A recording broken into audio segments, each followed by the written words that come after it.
day. It means it's a little mist out there.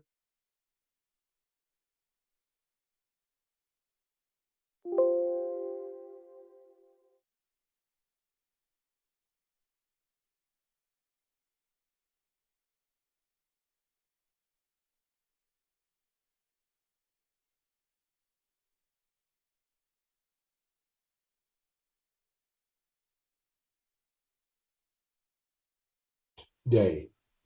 It means it's a little mist out there.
Gloria, am I opening? Good evening, everyone. This is a Board of Selectmen's meeting along with the Budget Board tonight. If Hey, Dan Baird, what's that? can you hear me? Yes. Yeah. Okay. I All see you right. figured out how to work your computer, huh? Don't get me started. I can't hear you. Whoa. So the webinar ID 819-5522 9642 to discuss the budget for next year. And April, can you bring your board? Yep, budget board is here and Open for business. we are. Can Tell me I when get you you're gonna both take just to attendance. take? Yeah, can I just get you to both take a roll call? Yeah, I'll go first because I'm the easy one. That would be Mike, Here. Ed, Here. Alan, Here. and Patrick. Here. And Sheila's here. We're all set. Okay, and Michelle, Here. Grace is not here tonight. Dan, Here, yay. Dave Betsis, Here. John Dykstra, Here. Alan is not here tonight. Dave James?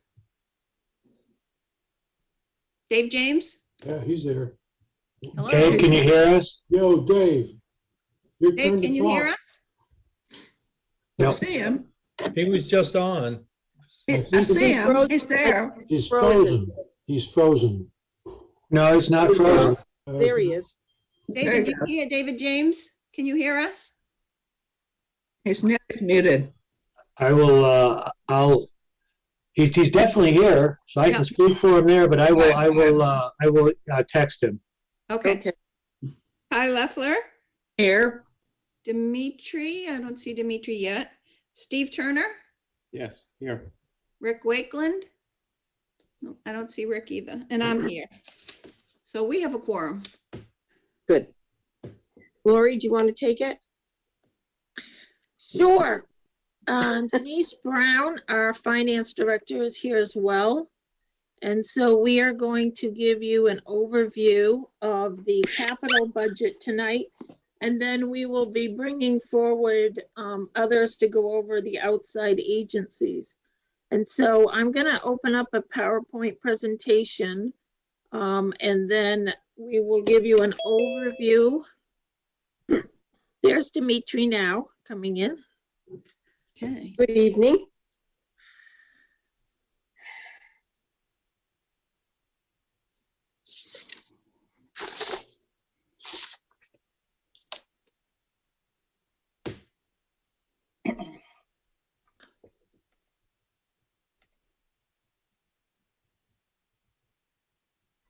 And I have to.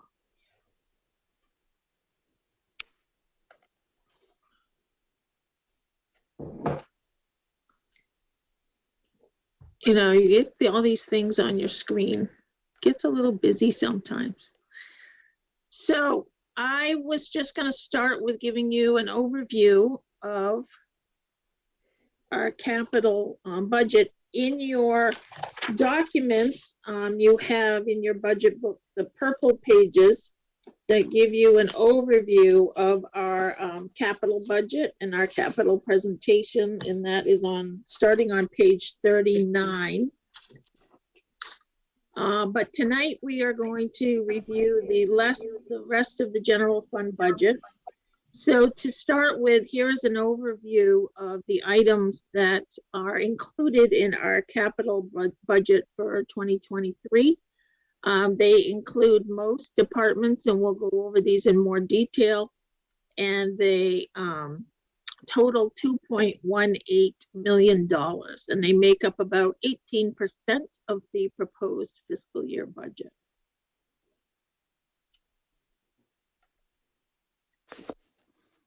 Here you can see the historical expenses for capital over the past 5 years. And you can see that we have gone to a low of FY21, which was our COVID year budget, where we reduced expenditures to keep the tax rate flat. And in other years, we've hovered more around the $1.5 million. You can see by department here that it is a mix of departments, but certainly highway and roads and sidewalks make up about a third of the capital budget this year, which is, I would say, fairly normal level of spending for those departments. Yeah. So in order to fund the capital budget this year we are using a variety of sources which are in the revenues. So about half of the $2 million is coming from property taxes. But the other funding is coming from both our American Rescue Plan dollars as well as our capital reserve dollars. The town has this year been awarded through FY22 and FY23 $385,000 in American Rescue Plan dollars from the federal government. We've received half already. We'll receive the next half in this coming fiscal year. Those can be used to fund capital expenditures as an allowable expense, and the selectmen did make the vote on that in February.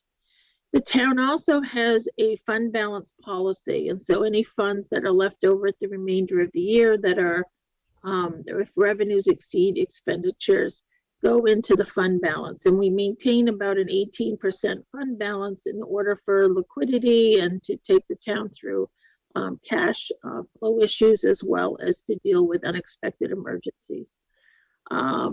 The remainder every year over that 18% gets put into a capital reserve fund. Currently, we have 1.4 million in the capital reserve, and I am suggesting, because of the high capital need this year, to take 700,000 out of capital reserve and put it towards these capital projects. You can see that in FY22, we didn't have the ARPA funds. And so it was just capital reserve at 325 and property taxes at about $1.1 million. So going forward, we are now going to talk about the individual pieces. So the administrative budget is asking for $6,500 for records preservation. These prolong the life of our archival records. You can see that the town of Kennebunkport is very fortunate to have a lot of its original records, but we work every year to put money towards refurbishing those records so that they will have longevity. Those have increased. We normally have been putting in about $5,000 a year, and they have increased as much of supplies and materials have elsewhere in the budget. And so it will be $6,500 for 2 books. Does anybody have any questions on that? No. Lori, Yes. it's Dan. How many books are there that still need to be updated or preserved? Yeah, there are still many. Tracy, are you here? Do you want to speak to that?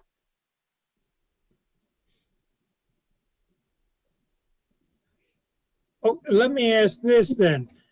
If we are going to do 2, does that mean that actually only 1 book will become less because we would have a new one for the coming year or Correct. the current year and do 1 old one? So actually we're only lessening 1 of the archival books by a year.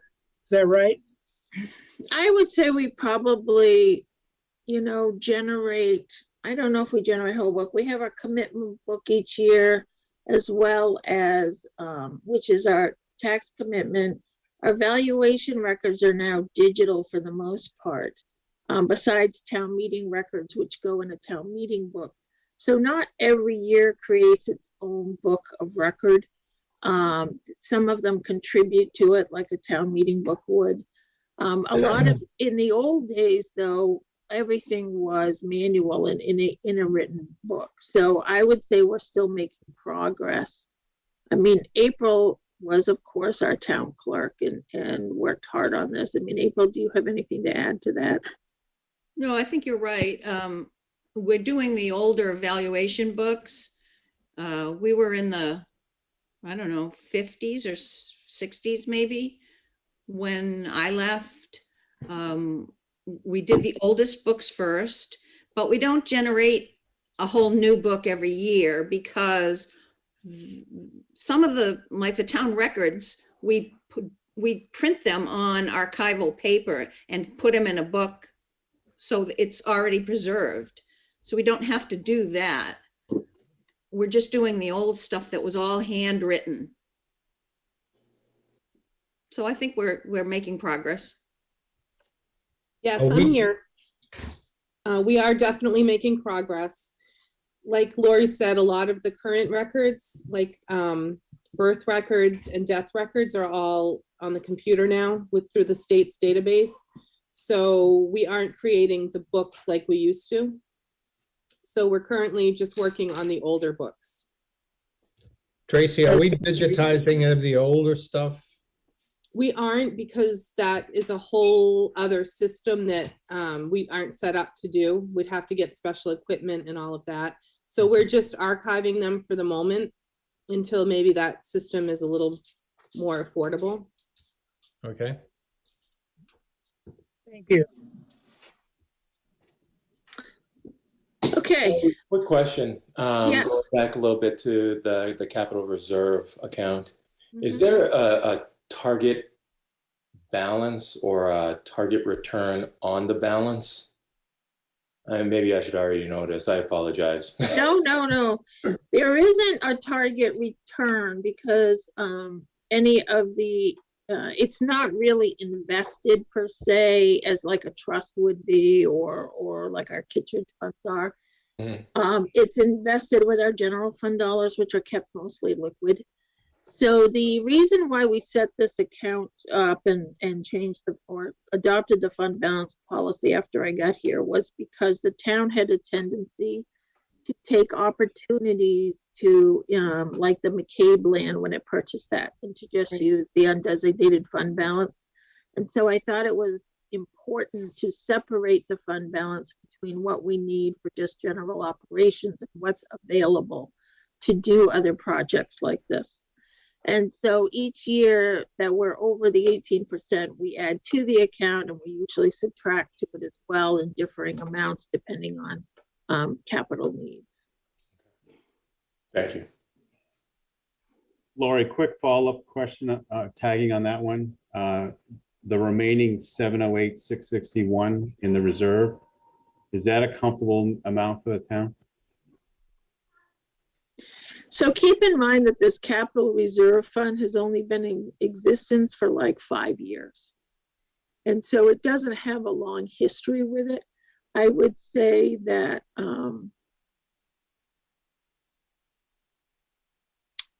in terms of comfort level, I think that it is comfortable in that it has money to go to should a capital need pop up without having to go back to the property taxpayers.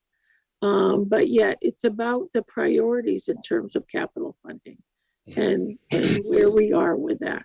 So to me, if we were to reduce capital funding in this budget, I would not recommend that you lower the tax rate. I would recommend you also lower your capital reserve funding and your ARPA funding then. Is there an argument that it should be larger? I mean, costs are going up, trying to account for that sort of increase broadly. Yeah, in terms of capital needs. Yeah. I think that we do, I mean, part of the discussion, I'm going to take the screen share down just so we can talk. Mm-hmm. I think that two of the things I included in here this year that I'm going to talk about in more detail is the town hall design and engineering and the Pier Road design and engineering. So probably our other biggest project has been our Cape Corpus Pier project, which in total is going to be about a $3 million project. We have been successful at using our Pier Reserve Fund to pay for the engineering and design on that. And we are awaiting the final letter from the Economic Development Agency administration for approximately $2.1 million in funding for that project. And we have the rest of the funding in place. So, I mean, to me, that's been a great partnership where we did the prep work, we were prepared, we were able to access grant funds. But regardless of whether those federal grant funds came or not, that's a project that needed to be done. So for me, the town hall project is a similar one where it's been on the back burner for 20 years. And we have the village parcel. We went through the design and programming analysis already. I see the project as a need, but this is me saying, so are we serious about moving that project forward? This would be the next step. Because even if I had all the funding for the town hall project, of course, we're not ready for it. And so that's a big project that will require additional funding in the future. The second one is the Pier Road project. So back in 2013, the town had engineering cost estimates only on both the Ocean Avenue project, which was the seawall between the yacht club and Rinaldi's, but between the Nonantum and the yacht club. And the second one they did was on Pier Road at the Causeway. Because funding was an issue, we didn't move forward with those projects at that time. And we continued to see Ocean Avenue flood. And it was basically leaning on the Rinaldi's house. And so that's when we moved it up and said it's time to act. So that project was, we took $1 million bond out for that and moved that forward. The issue with Ocean Avenue is the height of that road. You can see it still floods, still needs to be addressed, but the road is built in kind of a Lego block system. So the work we've done is not going to be torn apart, but it can be built on in the future. But that has other drainage issues and associated private property issues that we need to deal with in order to raise the road. Pier Road at the Causeway is another similar one. We've continued to see flooding and it's getting worse. And with the Pier project ongoing, I think that it makes sense. And it's another question I have. Are we serious about moving forward with this project? Because the design and engineering would be the next step. It would help us determine the height that's necessary for the road, the permitting, and move that project forward. Now that is another one similar to Cape Porpoise Pier, where with this new transportation funding coming from the federal government, I think that this is a perfect climate change project that we could potentially be in the position to access some of that funding. Do I think that that's a done deal? Absolutely not. But I'm trying to set us up for success and for those kinds of opportunities. I mean, I think it makes a lot of sense for this year. The state is running a fairly significant surplus. Last accounting, it was something like 811 million. I've heard rumors that it might have gone up to close to $1 billion. So, I think any opportunity we can take to try and pull those non-taxpayer funds into the town, it's well worth it. Yeah. So does that answer people's questions on that? Sure did. Okay, I'm gonna go back.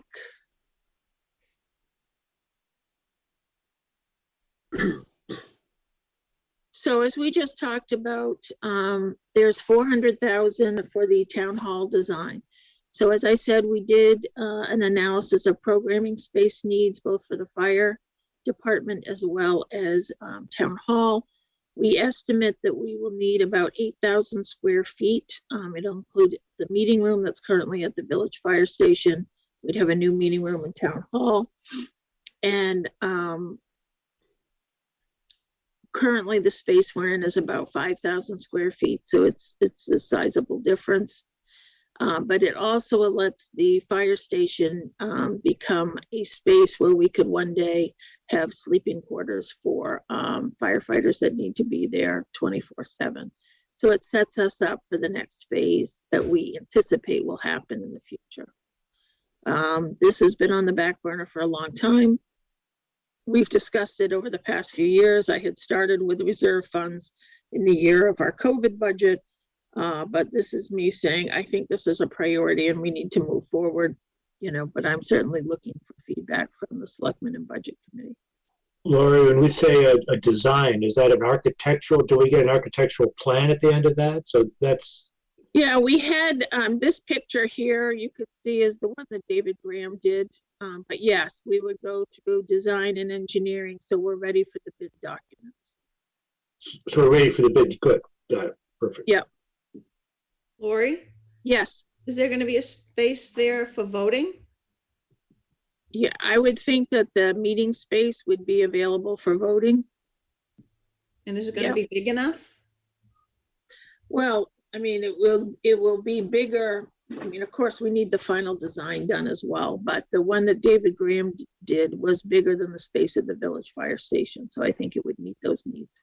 That's good. Lori, Yes. with the increased amount of at-home work that can be done, is there really need for more office space, that type of thing, in a town office? Or could a lot of the work be put in a private person's home?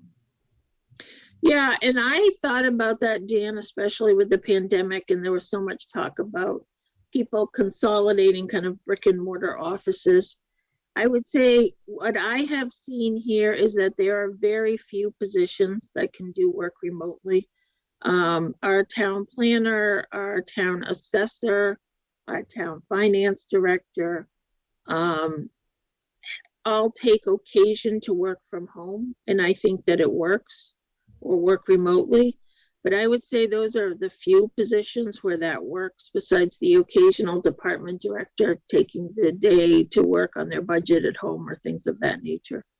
For the most part, so much of our interaction deals with the public and the need to access documents that are here at the town hall, that I see it having very little impact.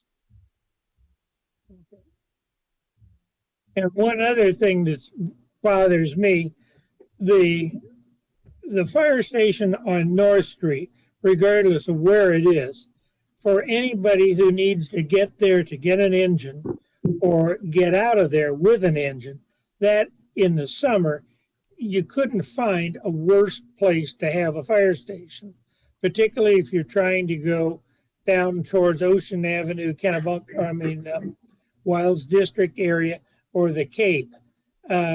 Until that road gets completed all the way through, if it ever does, it's a madhouse to drive through and actually get good equipment movement along with people movement.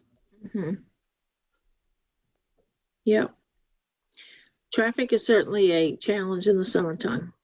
So is it planned that the new building would be built, if there's a fire station put there, is it planned that the new building would be built only after the road over to School Street is completed? When you're talking about the building, you're talking about the town hall or the Correct. village? Town hall, fire station, all that change.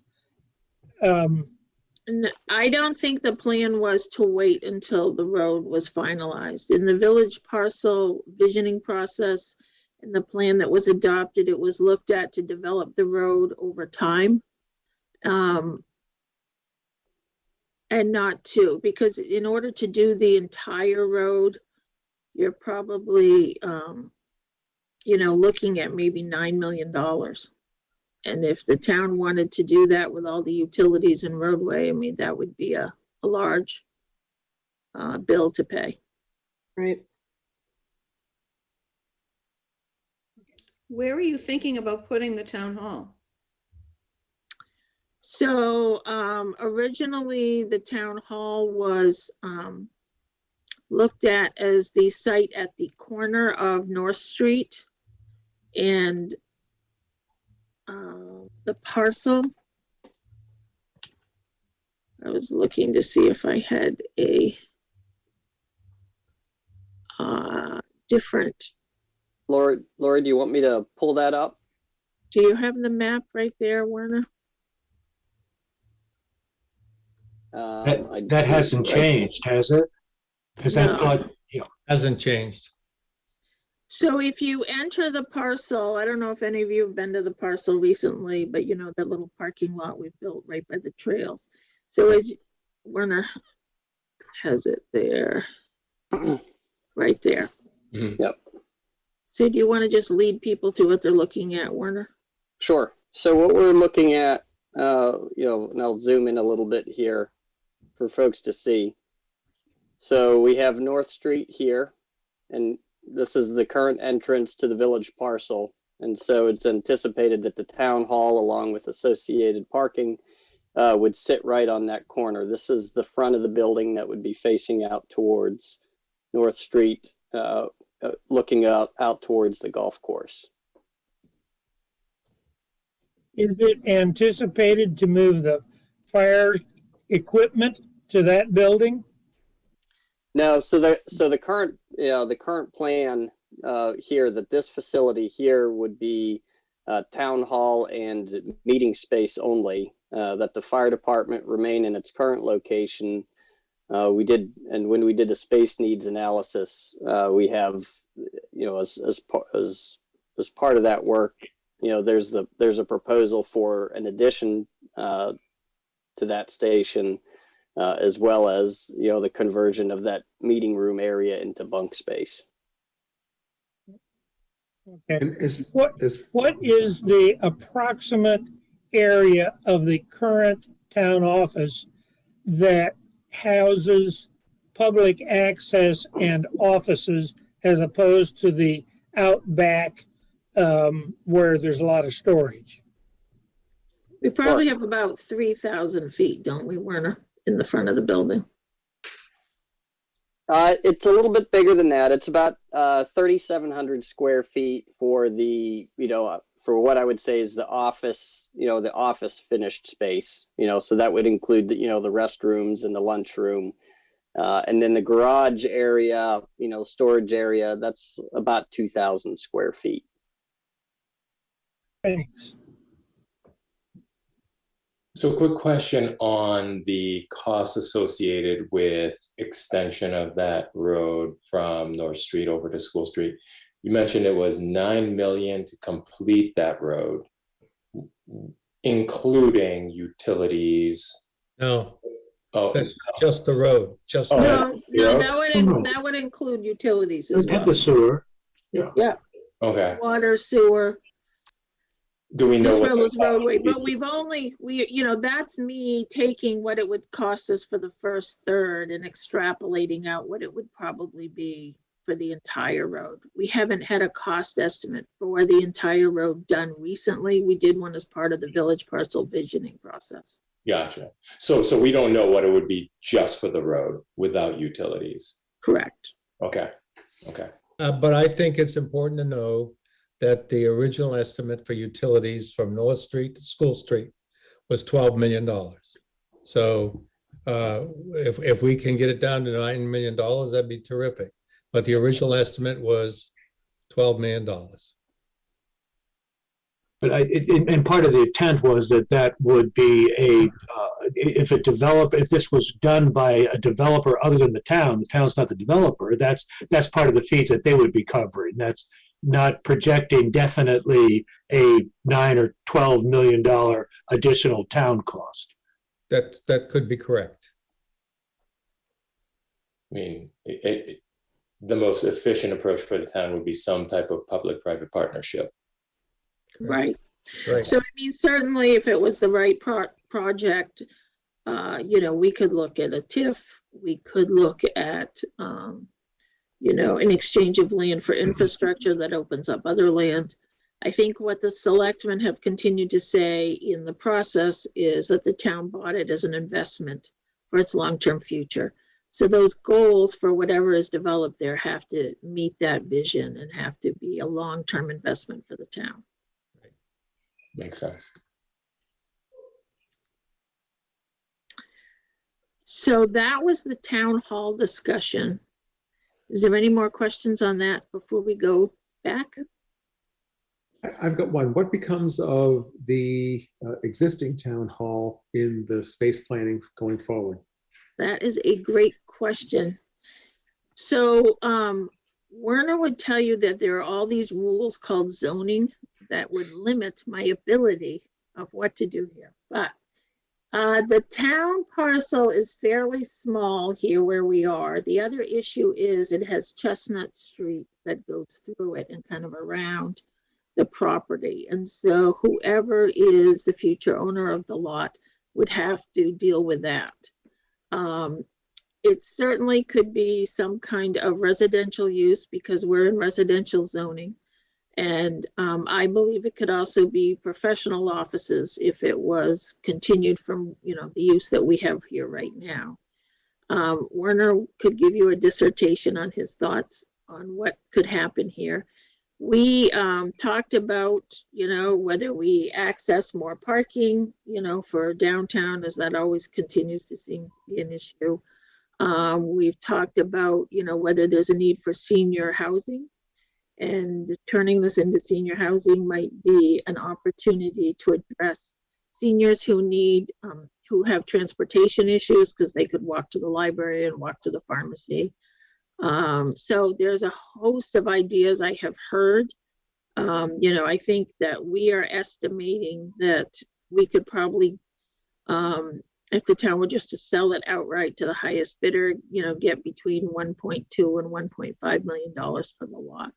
But a lot of that depends on what the future use is. And the town could also authorize the sale with giving permission for the use at the same time. Does that answer your question, David, or did I go into too much detail? No, I think that's fine. Thank you. Werner, is it possible to build with good safety and what have you, a second story on what used to be the fire department section out back at a reasonable price? Well, I don't know nowadays that I would include the term reasonable price and construction in the same sentence. Well, as opposed to building a brand new building. Sure. So I would tell you here are the limitations that we have there. So any type of a second story is going to include the need of some type of an elevator, you know, right. So that's a pretty significant cost right there. But I would tell you that one of our biggest constraints that we have there at Town Hall, besides, you know, the office space in and of itself, is just the lack of parking. You know, whenever you look at Town Hall in and of itself, you know, staff itself takes up, you know, at least 3/4 of the parking there in and of itself, which leaves very little for the public to come and do their business. The other thing that we know that we looked at Town Hall is that, you know, given today's current safety standards relative to dealing with public access, there's just not enough space within that building to meet those types of public safety standards that you now see in many public buildings. And what I'm referring to here isn't necessarily a code issue, but more this, you know, the safety separation between staff and, you know, and the public. As we know, oftentimes public buildings now become targets unnecessarily. So, you know, we did a fair amount of work looking at, you know, can we reconfigure, can we add on, and, you know, like a lot of other projects, you know, it seems to be prudent in this stage, in order to meet the space needs, you know, to move elsewhere.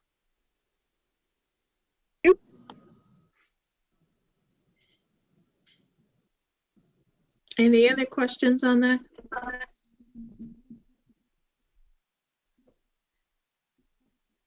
Okay, so I will go back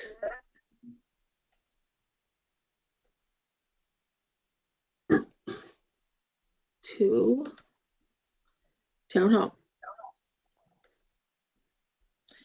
So this slide here just addresses how the Town Hall construction and fire station construction timeline needs to work.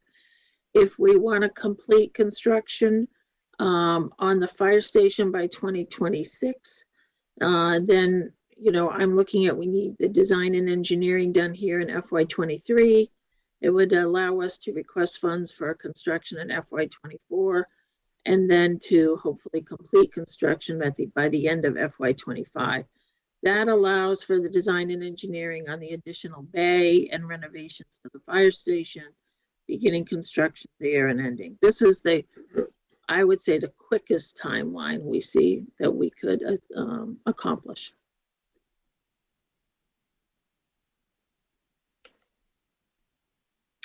So with that, I'm going to turn it over to Chief Sanford.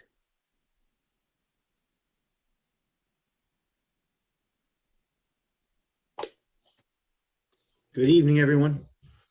Hey, Good Chief. evening. So to start out with the, unfortunately, this year I have got to ask for 2 cruisers. You know, the police cars, obviously police officers need police cars to get the calls for service and to do their job. Those are mobile offices. They have a myriad of equipment in those.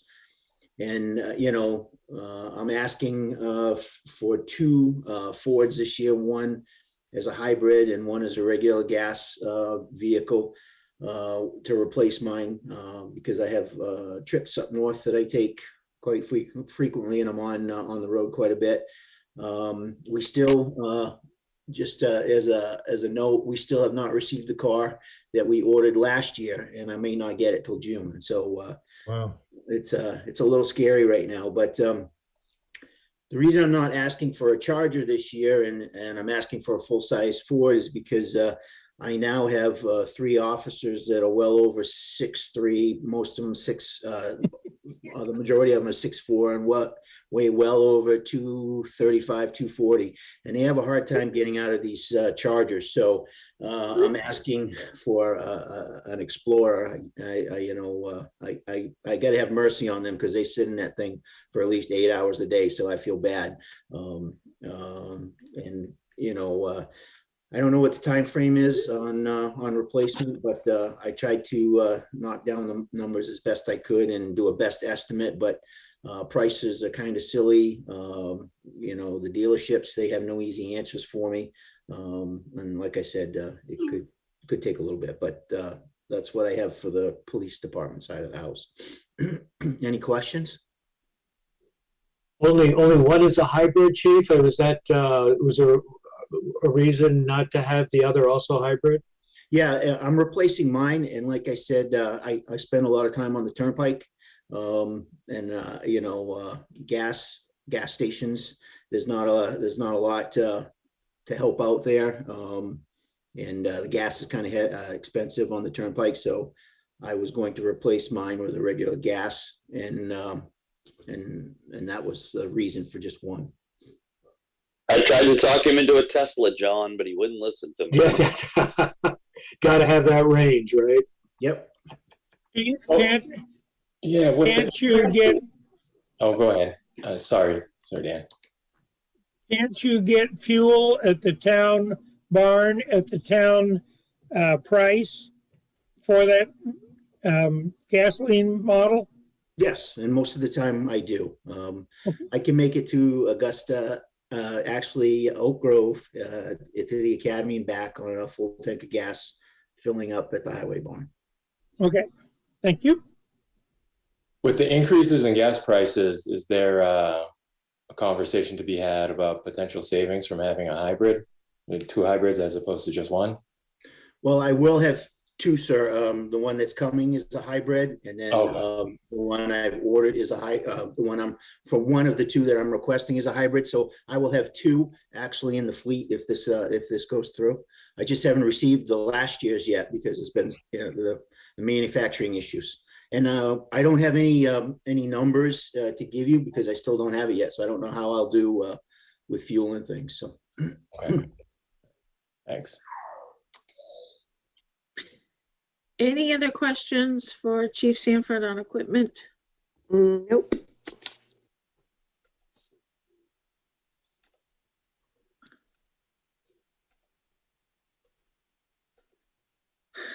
So Chief, you want to talk about the special projects under communications?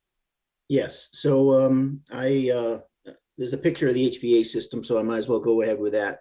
The current cooling system and that's in the department now was original to the building when it was originally built, and that was before the add-on of the nurse's office and the add-on to dispatch. And the system fit the building at the time. I have pumped a large amount of money into the HVA system since I've been there.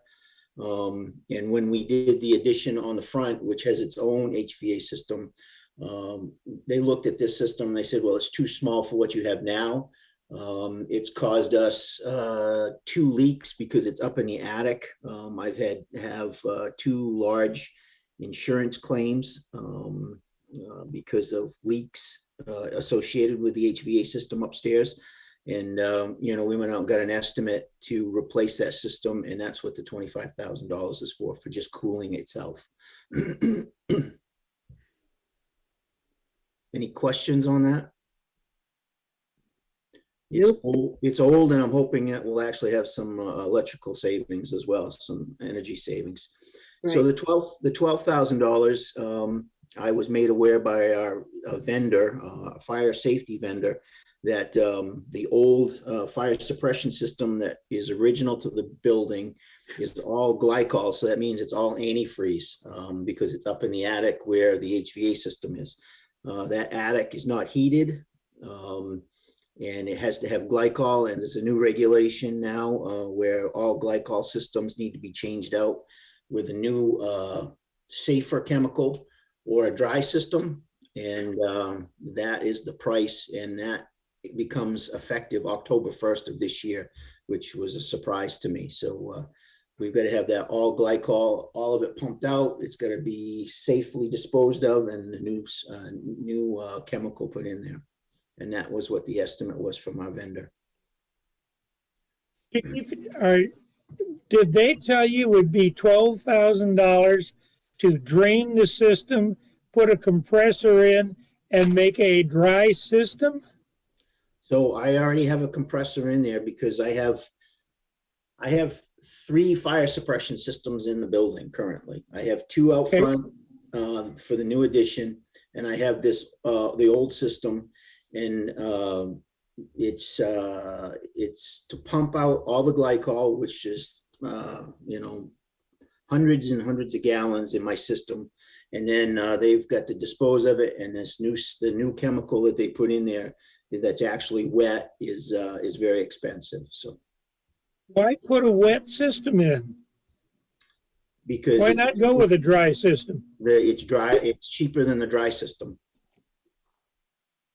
Whoa, that surprises me. Okay. So are there any other questions on the police or communications capital? I asked one question, Lori. Yep. It's not on the shopping list, Chief, but I was wondering if you had any updates on the towers that we approved last year, if there's any progress being made on those. Yep. So we finally met with our vendor that is going to start the work. We have got the tower locations permitted, and we're waiting for information to come in about, first of all, the frost has got to come out of the ground, which is going to happen in the next week or so, which is a good thing. And we're waiting for some stamped drawings so that the highway department can dig the holes, and then we can go ahead and pour the concrete, and then we'll be on the fly once that's done. But we've had initial meetings with all the radio equipment vendors that are going to start building the system. So it's all in play. Thanks, Chief. Good. Any other questions for Chief Sanford? Thank you, folks, and I'm sorry. I try not to get away with too much, but this year was kind of unique. I'm sorry. Thanks, Chief. You're doing a good job, Chief. I'm trying. Your guys are very good. Thank you. So next we have Chief Everett with the fire department. Chief, you want to say hi to everybody? Hello. Hi, Jay. I'm just looking for the right button. I have, come on, here we go. There. So go ahead. Go ahead. All right. Can you see my screen? Yep, all set. It's got the, okay. They're seeing my screen, but hopefully you see it as well. I just see mine, unfortunately. Okay, well, it talks about the air pack. All right. So this is a project that we started. This is year 4 out of 8 to replace our air packs. We've been putting money aside every year, so this is $35,000 for that. Our current balance in there is 141. Looking at pricing that I keep, obviously I'm after the vendors to, let me know what pricing is and what I'm going to need to replace. And I estimate that I'm going to need about 310,000, depending on obviously if there are any more increases as time goes on, which we would certainly expect. But right now, if we keep the 35,000 for the next 4 years, we'll be at 316, and we, gives us a little bit of room to absorb some increases. And that's what I have on the air packs. Plan. So I have a question. How long are the air packs good for? The NFPA goes by whatever the manufacturer recommends, and the manufacturers are 25 years. And our air packs will be 25 years old then. Okay, thank you. Yep. Any other questions on air packs? So now we're to the 2 brush trucks. Okay. Yeah. So this is a 2-for-1. These trucks are, as you can see, a 1980 and an 84 that I'd like to replace. I'm going to replace with just one. The white truck is at Port Village, and that has a skid unit in it that was bought about 10 years ago. And my plan is to take that skid unit out and put it in the new one. But the new one would go down to Goose Rocks, because I need to have the brush trucks at the stations where the boats are, because that's what we use to tow the boats as well. So I'd be reducing my brush truck fleet by 1 vehicle overall. And similar to Chief Sanford, I don't know when we're going to be able to get it. I'm hearing that Ford already has stopped taking orders for 22s and is not offering the government type bidding discount like it always has. So and delivery time is, who knows, unfortunately. Chief, what are the chances of getting a secondhand or a used truck? It's certainly something I'd be happy to look into. Like anything else, it's even those are there. People are getting trades that are quite high compared to what they would have been. So, in an essence, you're going to end up overpaying for what you're getting. So in the long run, you're not saving anything. Yeah. And you also don't know what you're getting either. Yeah, you could be buying somebody else's problems. Is there Chief, is there a preference for one brand versus another? And if so, why? In talking with the town mechanic, it would be to stick with Ford, like a lot of the trucks in town, the vehicles in town are, or Dodge for that size truck, because they don't have an independent front suspension like GM does, and GMs can tend to be problematic because of that. Is his advice. I'm open to getting a vehicle that fits the bill. Thank you. Any other questions on that? So now we're on to our PPE. Okay, so the PPE is our normal, keeps us in the buying gear because we need to maintain that. I have my interior qualified people that their gear is no more than 10 years old. Then I can take a 10-year-old set of gear and recycle it to somebody that is non-interior qualified if it's still in good enough shape. The last couple of years, I haven't had to fund this line because we spent down surplus, but now I'm down to about $1,000, and unfortunately, that won't even buy me one set. Any questions on PPE? No, So now we're on engine 12 Yeah. replacement. Yeah, so if we click, so the last thing in this is 175,000 going into our capital to replace fire trucks. I'm looking at, not in this year's budget, but in net FY '24 to be replacing that white engine you just saw and this ladder truck. I'm hoping to see some savings on doing it by the vendor we pick. We'd be buying both vehicles from, so we'd probably get some savings there. But also that one of them coming from the Kittredge Fund and one of them coming from town funds, and we have that ability where we already have the funds to prepay. That usually knocks off another 5% or so. So I'm hoping that, you know, we're gonna be able to realize those kinds of savings as well. So this is 175,000. We had to up it last year to this. We're good right now maintaining it. I can't tell you what next year might be because of what the price increases are just on materials and labor and things like that. But we're right in the ballpark. And so I've pushed off, the engine is actually going to be more than 25 years old. I pushed it off to be able to buy them together to try to get those savings. Jay, when we buy these large trucks, fire trucks, are we exempt from the state sales tax of whichever state we purchase them from as a rule, as a municipality? I am not 100% sure, but I believe so. Yes, we are exempt. Okay, thank you. Thank you. David James has raised his hand. Okay. David, do you want to unmute yourself? Can you hear me now? Yep. Okay.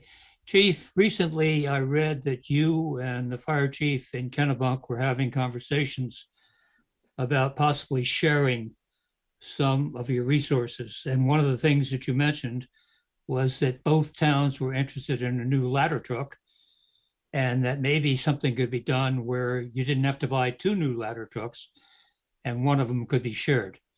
What's the Yes. status of that? So right now we're in the process of starting that task force, getting where each town is going to have, Jeff and I are on it, but then each town is going to have another chief officer, a captain or lieutenant, and a firefighter. Where I have my people that are going to do it. Kennebunk has not done vetting their people that they're going to use. But what the plan is, so that it really started by the conversation of that we both need ladder trucks. And then we got talking about possibly other ways that we could help each other. Not just saying a split ladder truck that it's half and half and each town pays half of every bill that it incurs or whatever, but, you know, possibly if they have some things that we could use, which would be personnel. And if we had something that, you know, they can use, the ladder truck or other things, you know, we to work through ideas on how something like that would work from start to finish, going into it. How do you get out of it if you don't like it? All that kind of stuff is what the task force would be tasked with.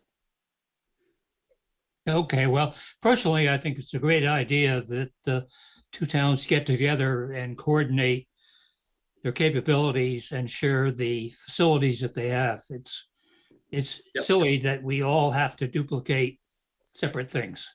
Exactly, and especially it may not work as great on sharing like an engine, but a ladder truck that you don't use at every single call is one that certainly makes sense. Okay, well, good luck with it. Thank you. yeah. Kai? As long as Kennebunkport gets a fair shot. You- Yeah. both sides of the river will be able to vote how they want after given how everything's going to work. That's what the task force is going to do is come with the plan of this is it, and I guess kind of up or down. Sheila said it and I thought it. So one of our more recent fire trucks at 30 North Street has some adaptations to accommodate older volunteer firefighters. We were given a tour some few years ago. My question is, now that we're really looking at possibly a paid fire department, would any future trucks not need that, and how will that affect what we buy in the future? Maybe not counting on volunteers so much anymore. I think it would affect some, but as far as the pricing of the vehicle, if that's where you're at, I don't see it changing it that much, because every truck we buy, just like every piece of equipment, like the air packs and the turnout gear we talked about, the PPE has to be built to a certain standard, and you can't get around that.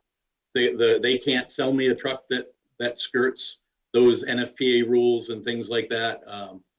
So I don't see that it would be a crazy difference in price.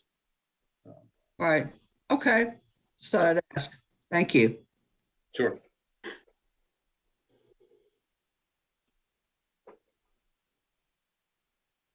Anyone else?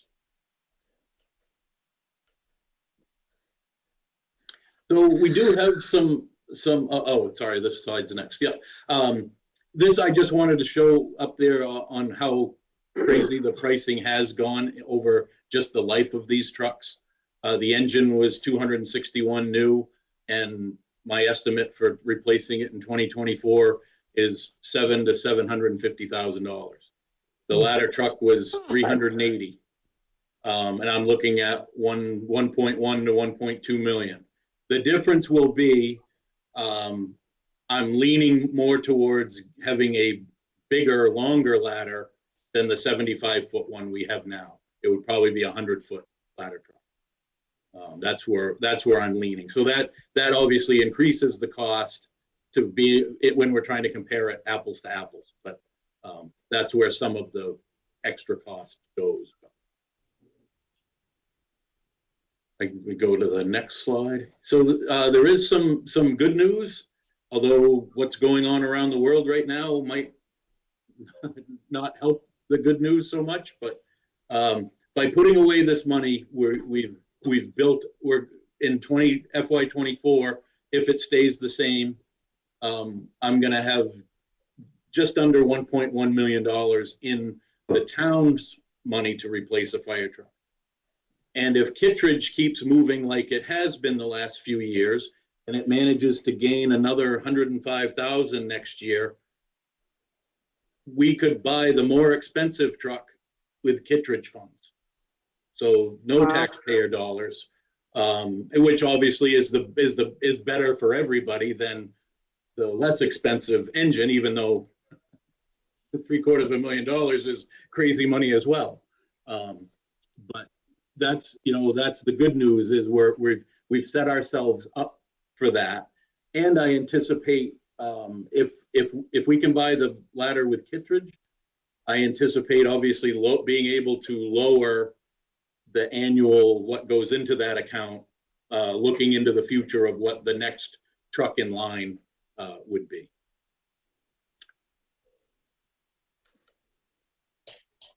But again, there are some big ifs, and I have to take off my rose-colored glasses. But I think we can figure out that we might have a savings of around $100,000 or so by prepaying and buying the two trucks from the same vendor. Again, these savings are going to vary because, like everything else, maybe they're not going to give a prepaid discount in the future. Who knows? They have been for years, but who knows with what's going on in the world, general price increases, labor, all that stuff. But where we are today is that's how it could work. That looks good, Jay. Thank you. Does anybody have any questions for Chief Everett on his capital?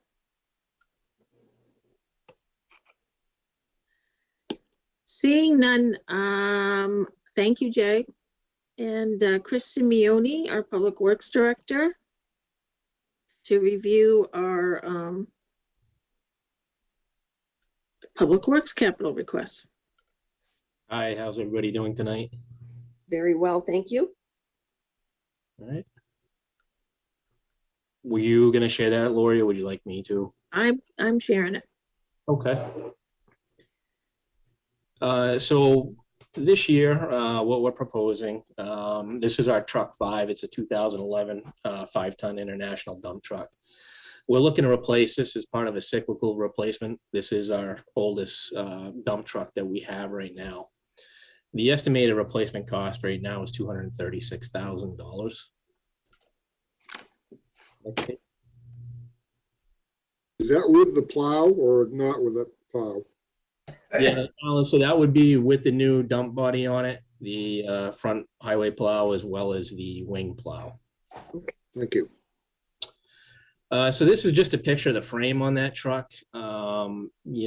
Basically what you're looking at, the frames on these trucks are basically a C-channel steel that are kind of sandwiched together and riveted and bolted together. You can see in the lower part of that frame, we're already starting to see the early signs of separation between those pieces of C-channel within the frame.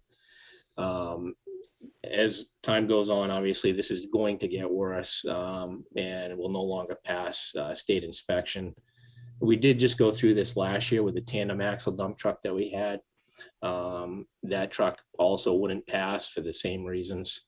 So this is why we're looking to replace that truck. Next page, please. This is our 2009 F-350. It's a dual rear wheel, 2-wheel drive dump truck. This one we are also looking to replace as part of a cyclical rotation. However, last year we did lose our 2003 Chevy Silverado to rust as well. So what we would like to do is keep this truck in the rotation, but replace it with a 4-wheel drive 1-ton dump truck. The estimated cost on the new dump truck would be $70,000. Next page, please. So as I had mentioned, we're currently deferring the replacement of trucks 10 and 6. So truck 10 is the old red F-350 that we have there. That truck is a 2006 and has seen better days. We've replaced the rocker panels on it, the cab corners. We've been trying to keep up with the rust on it as much as we can. But that truck, again, will need to be replaced in a coming budget. Next page. So I think you're seeing a common theme tonight between all the departments, especially as it relates to capital equipment and vehicles. And, the effects of inflation that we're kind of all dealing with right now. But what I have noticed in at least doing the research on the replacement of these vehicles, what is driving the cost up is obviously the shortage of the inventory due to microchips. There was reduced production during the COVID pandemic. The economy, has kind of resulted in an increased demand for a lot of projects, a lot of products. And of course, with that production comes an increase in the cost of materials. In checking on the replacement for the Ford dump truck, I reached out to the Ford dealer that has, at least lately, been winning the bids for our replacement trucks. And Ford has actually suspended their municipal rebate programs. So the prices you're seeing are kind of reflective of that. So we're not seeing the deeper discounts that we're kind of used to getting. And the other thing that we're seeing is long lead times for these replacements. So the 2011 International, the replacement for that, even if we were to order that on July 1st, we would not see that truck for 18 months right now. So minimum, that current truck is going to have to stay in service for 2 more winters. So the long lead times are going to become problematic as well. Next slide. Yeah, you want me to go right into roads and sidewalks, or does anybody have questions regarding the vehicles? I have a quick question, Chris. Sure. Similar to what the fire chief is doing, is it possible you could set up a task force as far as sharing of resources, capital, with Kennebunk or Rundle? Could there be a potential value there?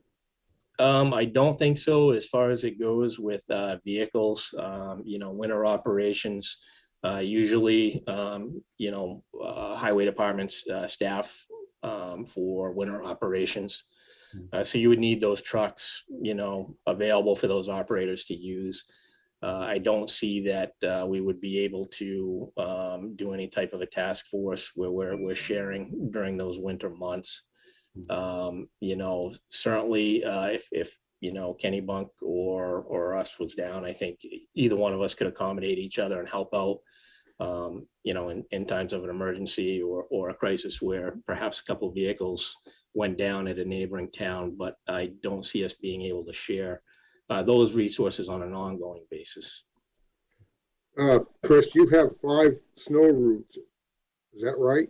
Yes, we do. You have 5 trucks for the 5 snow routes.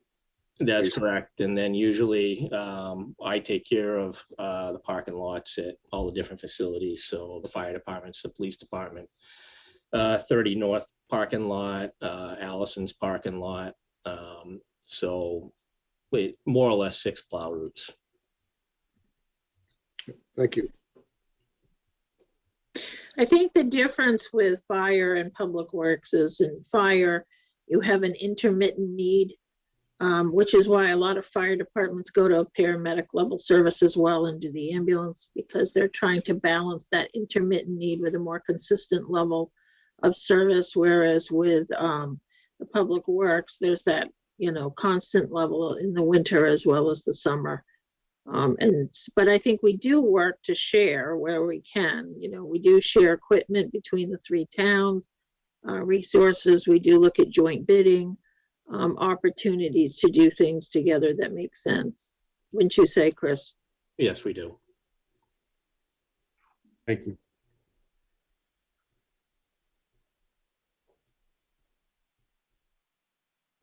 And did you want to go back to sharing, Lori?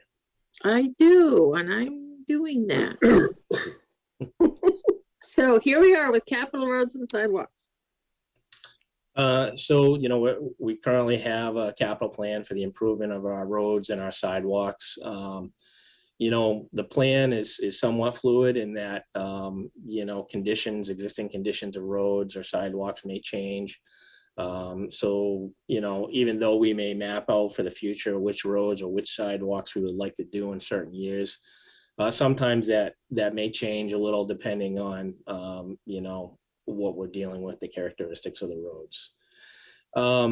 So, and a big part of that is actually drainage. So people think that just paving the road is what we do when we really try to upgrade the drainage, which is going to be the biggest issue in road maintenance. Right, exactly. Do you also want to just talk about what we're seeing for potential cost increases in pavement? Yeah, so, recently we've been paying about $70 a ton for asphalt. Right now the cost of petroleum going up and cost of really everything going up. We've already received information that we could be looking at a possible cost of $90 to $110 a ton for asphalt.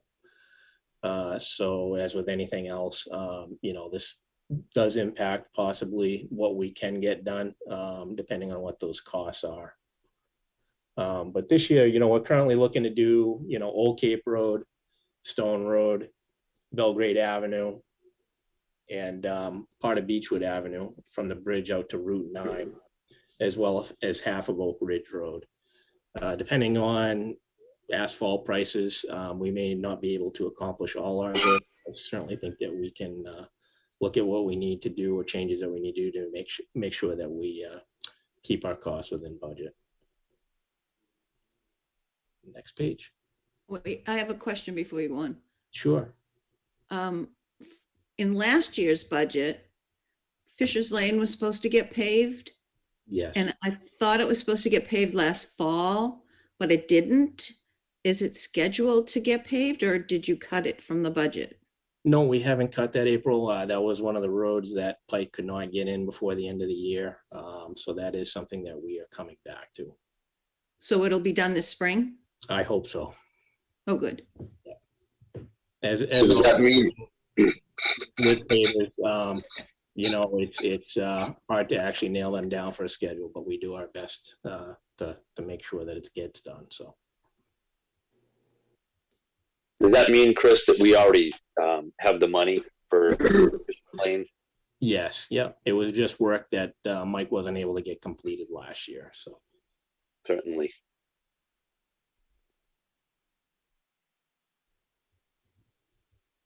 any other questions? Okay. And as far as the sidewalks go, you know, we're looking to redo the sidewalk on Pearl Street.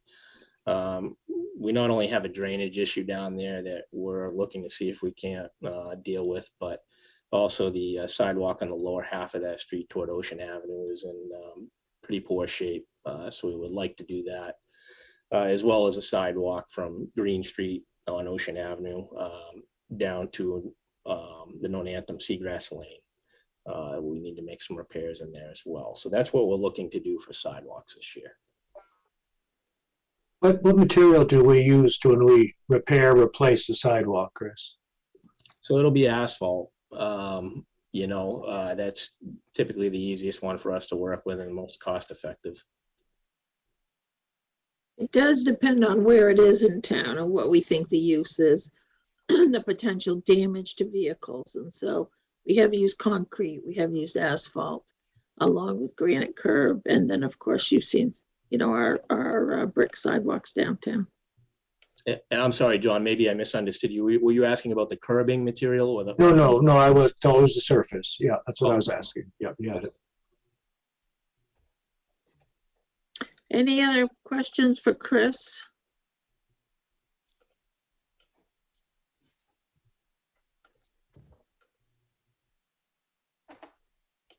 Okay, if not, Thank you. then Thank you.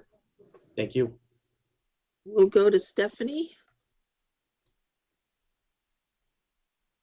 Hi, Stephanie. Good evening, everyone. Hi, Stephanie. Okay, so in the Parks and Recreation Capital Plan, I have two items for this upcoming fiscal year. The first one is our parking lot pavement down at Firefighters Park. Hold on, let me catch up to you. That's all right, it's just a cover page, right? So yeah, so at Firefighters Park, you know, we have the mailboxes down there and it's getting some heavy use. You can see the parking lot there and the road going in. Does take some maintenance work from the Public Works guys to maintain that. So by paving it, it will require less work on their end and give them time to work on other projects. Our second item in the capital plan is a master plan for our parks. So we've had some internal conversations regarding Firefighters Park and what we can do with it, since it's not getting a lot of use lately. And then the Tommy Mack Foundation approached us with the potential of partnering on a project down there. That really got the discussions going. And so we decided we really, you know, at this point need to get the community involved, find out what the needs are before we can partner with them. And so in order to really find out what the community's needs are, what the potential of these parks can be, we really thought we should get somebody in to help us with this project. And so by doing that, we thought, let's do it Parsons Field as well, because Parsons Field is a great park. It's a great piece of property. Let's get a plan for it so that in future years, we can start adding some amenities to the different parks.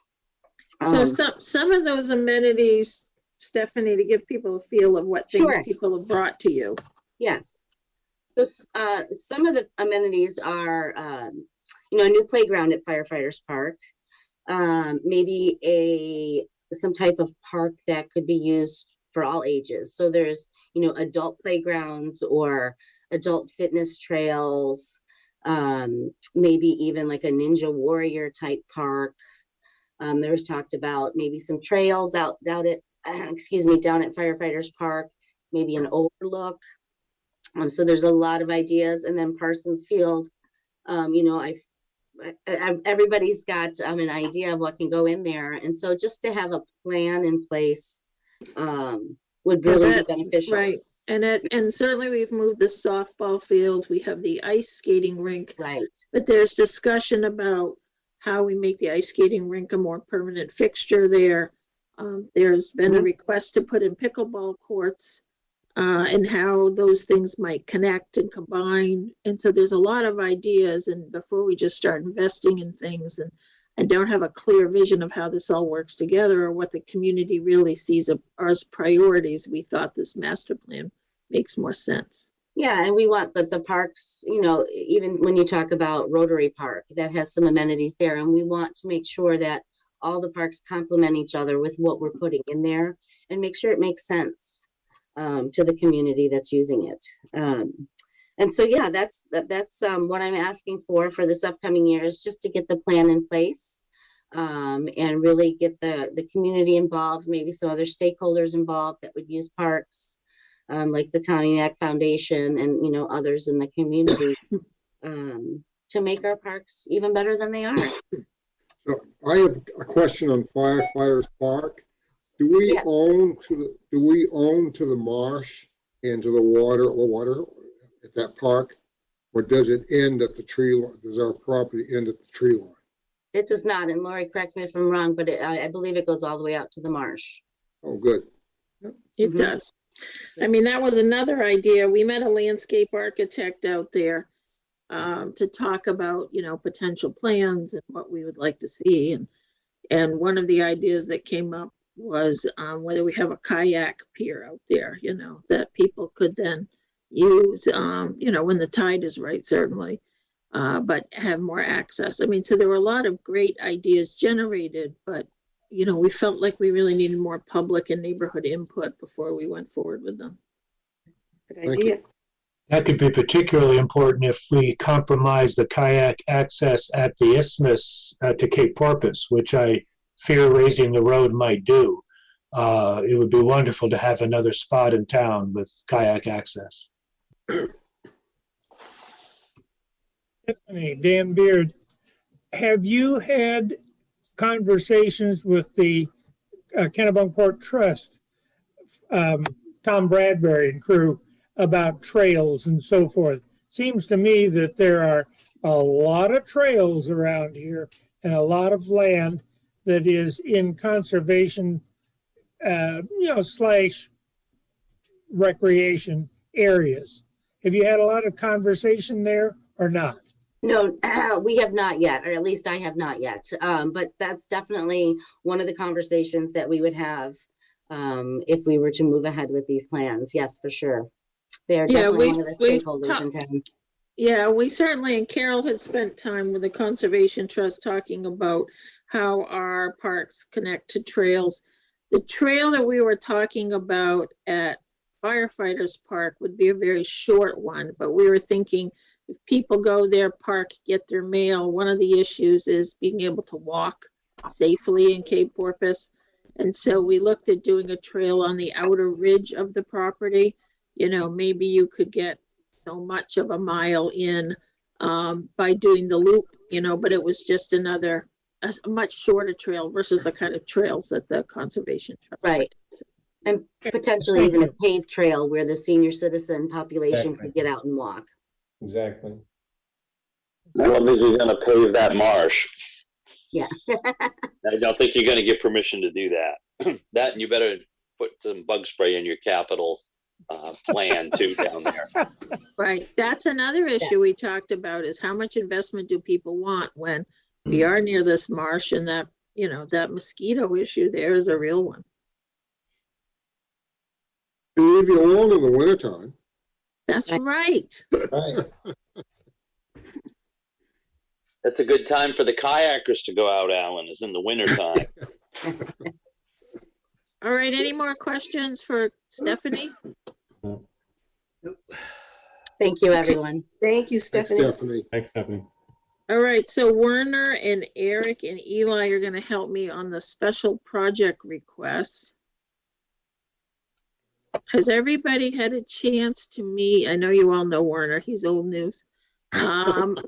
Eric and Eli though. Eli, do you wanna introduce yourself? Sure. Hi, everyone. My name's Eli Rubin. I'm the community planner, and I've been with the town for, I think 4 or 5 months, maybe. And I'm working a lot with Werner in the code and planning department. And Eric, have you introduced yourself before? I think I have, but I'm Eric LaBelle. I'm the engineer here with the town. Good evening. Hi, guys. So, moving forward to special projects. So in special projects, we have a few different things. One of them is the Pier Road and sidewalk planning and engineering. I'm just gonna shoot ahead here to see, oops, going the wrong way. Nope, going the wrong way again.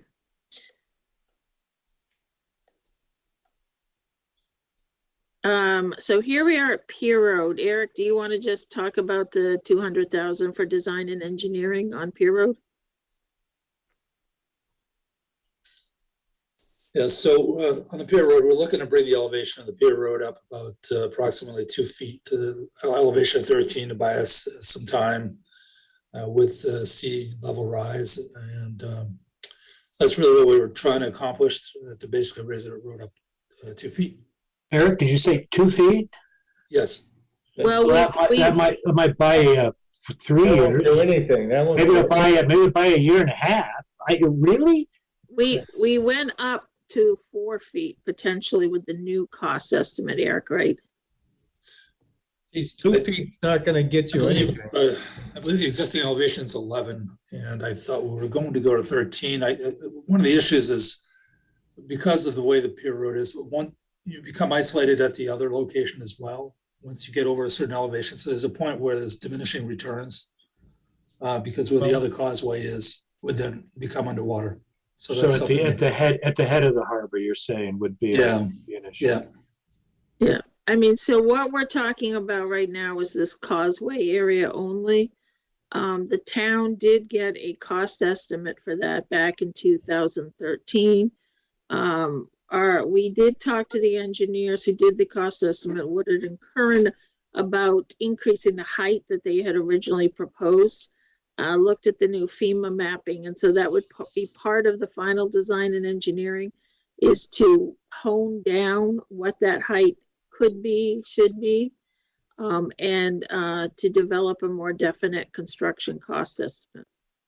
And hopefully, you know, we might find some state and federal grant funds as well to assist us.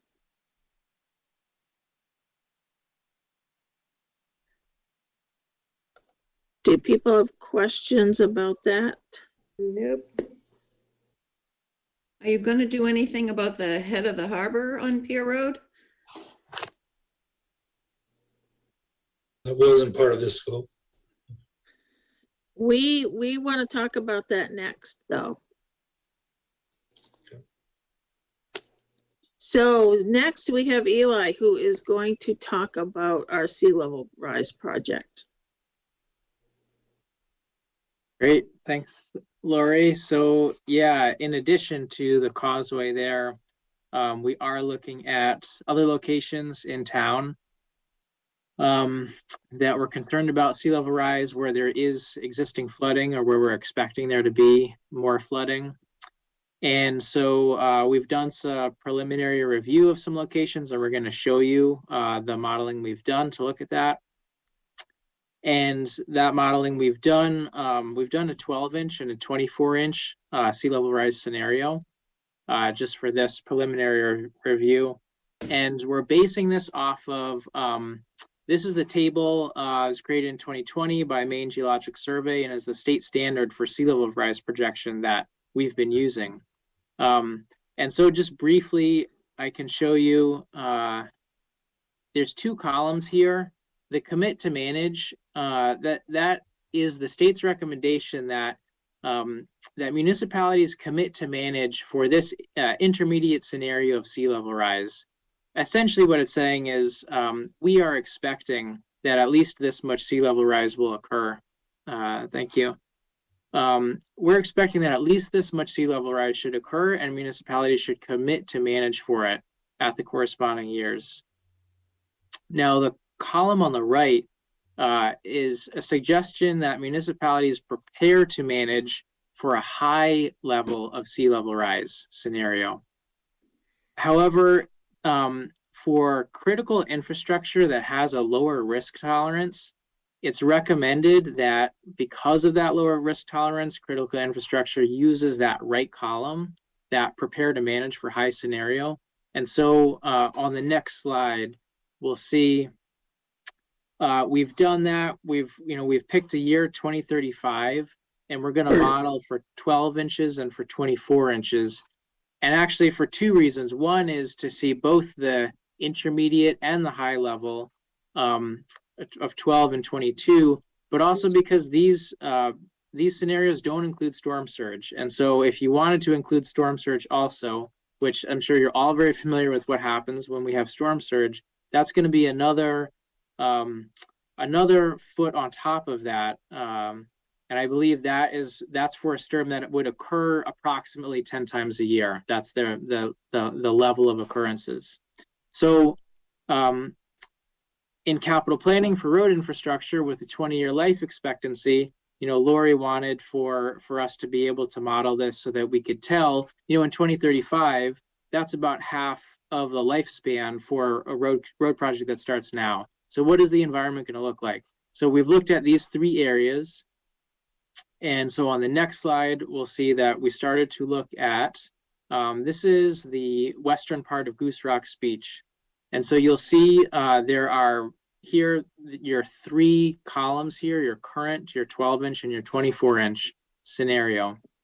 So the yellow roads represent roads that are inaccessible, and they're inaccessible due to an adjacent road that's become inundated with water. And so the result of that is now you have all of these parcels that are inaccessible, and the service road to reach them is inaccessible. So we see right here isolated this portion of Dyke Road here at 12 inches. I'm sure everyone's very familiar with that already.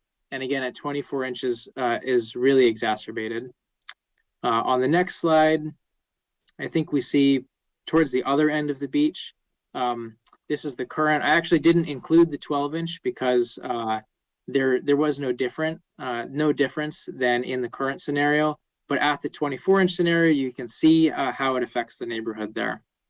On the next slide, I think April will see an answer to your question here. This is what we have modeled for the head of harbor there. And you can see how the road inundation there at the 24-inch scenario really is going to eliminate your access to the neighborhood there. And then at the bottom, you can see obviously that causeway has already been identified. So Dock Square, this I'm sure everyone's familiar with how the parking lot there floods. And you can see just that level of water will continue to increase and will make these parcels in that road inaccessible. And then on the last slide, this is just further down along the Kennebunk River corridor. This is Ocean Ave. And if you can just kind of follow and see that the amount of road that's inundated grows until you really have quite a substantial amount of road that's underwater. So this was the result of our preliminary review. And on the next slide, you'll see this is our proposed course of action. So after identifying these locations, we've connected with an engineering firm that works closely with the Gulf of Maine Research Institute. And the proposal that they gave us looks like this. Their engineering team would identify response options for the different locations. That might be things like infrastructure retrofitting, nature-based solutions, ordinance or zoning recommendations, or managed retreat. And then the community engagement team with Gulf of Maine Research Institute would host these community discussion events, share progress on what we've learned, and try to engage the community and facilitate discussion. And there would be 4 events and at least one actually physically at each of the 3 locations of interest. So if there's any questions, there's a lot behind this, and I'd be happy to either talk now or talk either over email or phone call later, but I'd be happy to answer questions. I have a question. So after you raise the roads, what happens to the buildings? How is it going to affect the buildings that's alongside the roads? Yeah, that's a great question. And I think that's really why we wanted to do an in-depth analysis. So the package that the engineering firm has proposed to us is to do that type of environmental and engineering analysis on those locations so that we can have the information and then be able to kind of use that to inform decisions that the community can make. And our hope is with this process that it's also an education for private property owners as well, because you're right, it's not just the roads that are being impacted or public infrastructure. And especially when you think about Dock Square, I mean, those buildings are so connected that you can't impact one without impacting the other. And so that's why to us, it needs to be a community conversation. Eli, what was the level of water that determined inaccessibility to a piece of road? Yeah, so that's a great question, John. The tools that we're using right now are really too coarse to use. They're publicly available tools that model the whole seacoast. And I think really that question will be answered once this more detailed analysis is done. That was a number that the folks, the GIS folks that put together that map used. I'm actually not entirely sure myself, but yeah, I'm curious about the same thing too. So Eli, you talked about organized retreat as well. I think that was down in the bottom of one of your slides. It said organized retreat. So we're talking a lot of properties along Goose Rocks Beach, and we're talking a lot of properties on Pier Road. If we just raise the road or do the roads and so forth, what's going to happen to these properties? They're all on their own? Well, I think that's really the purpose of the community discussions that we aim to have this summer, because I think that's a really challenging question to answer. But we really, I guess I feel like it's hard to even begin that until we have the actual analysis that can show us, how do we constructively have that conversation, and how do we really realistically look at what is the future going to look like, for the road, but really for the people who live on the road and for the private properties on the road. So yeah, I know, right, managed retreat is one of the tools in the toolbox. There are some communities around, in other states where that has become especially after a disaster, where that becomes a very important tool. But I think especially where we're kind of proactively planning, you have to be able to really consider everything. My concern really was not just the residences, which are obviously a concern, but the downtown area and what happens there. As far as how do we protect downtown, and whatever we do on our side of the river, we got to do on the other side of the river too. So is there some kind of a joint effort between Kennebunk and Kennebunkport and looking at all this yet? Or I know we are talking with other towns, but are we talking with Kennebunk as well? I can speak to that a little bit, Lori, unless you want to jump in. Yeah, certainly it's something that that the Kennebunk manager and I discuss on a fairly regular basis, especially sharing a downtown village area. And it's also part of our planned cohort with Kennebunk to discuss this and other issues as part of a more regional planning effort. Okay. Thank you. It sounds like to me that we're going to have the roads, but we probably won't have the buildings. So we're not here with our crystal makes me balls to tell you what the future looks like. Yeah. But I mean, there's no sense in the town just coming up with raising the road. I mean, that was the idea, right? Raise the road, raise the electricity, raise the utilities, because we're going to impact these private properties, and what do they do? And that's, to us, why we are, though, investing in these capital projects and seeing this flooding. And so how do you move forward except through an education and community engagement method where you say, look, these are the possible scenarios for solutions, and maybe some of them are alternative designs to how we've looked. You know, I can talk to you about the town of Vinyl Haven, which is an island, and they have totally redesigned their main street because of their flooding and tide height levels to have the water come in and out of the street and the roads. And that's one approach.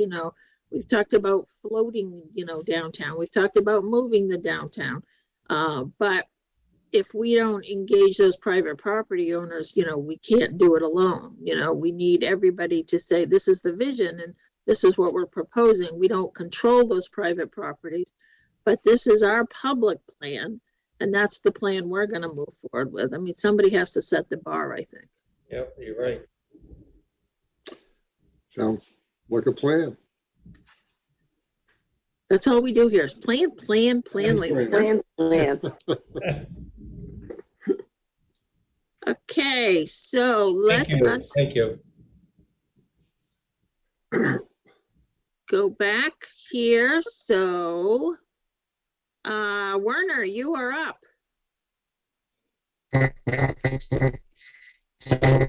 Werner, your volume is your audio isn't good. You sound like R2D2.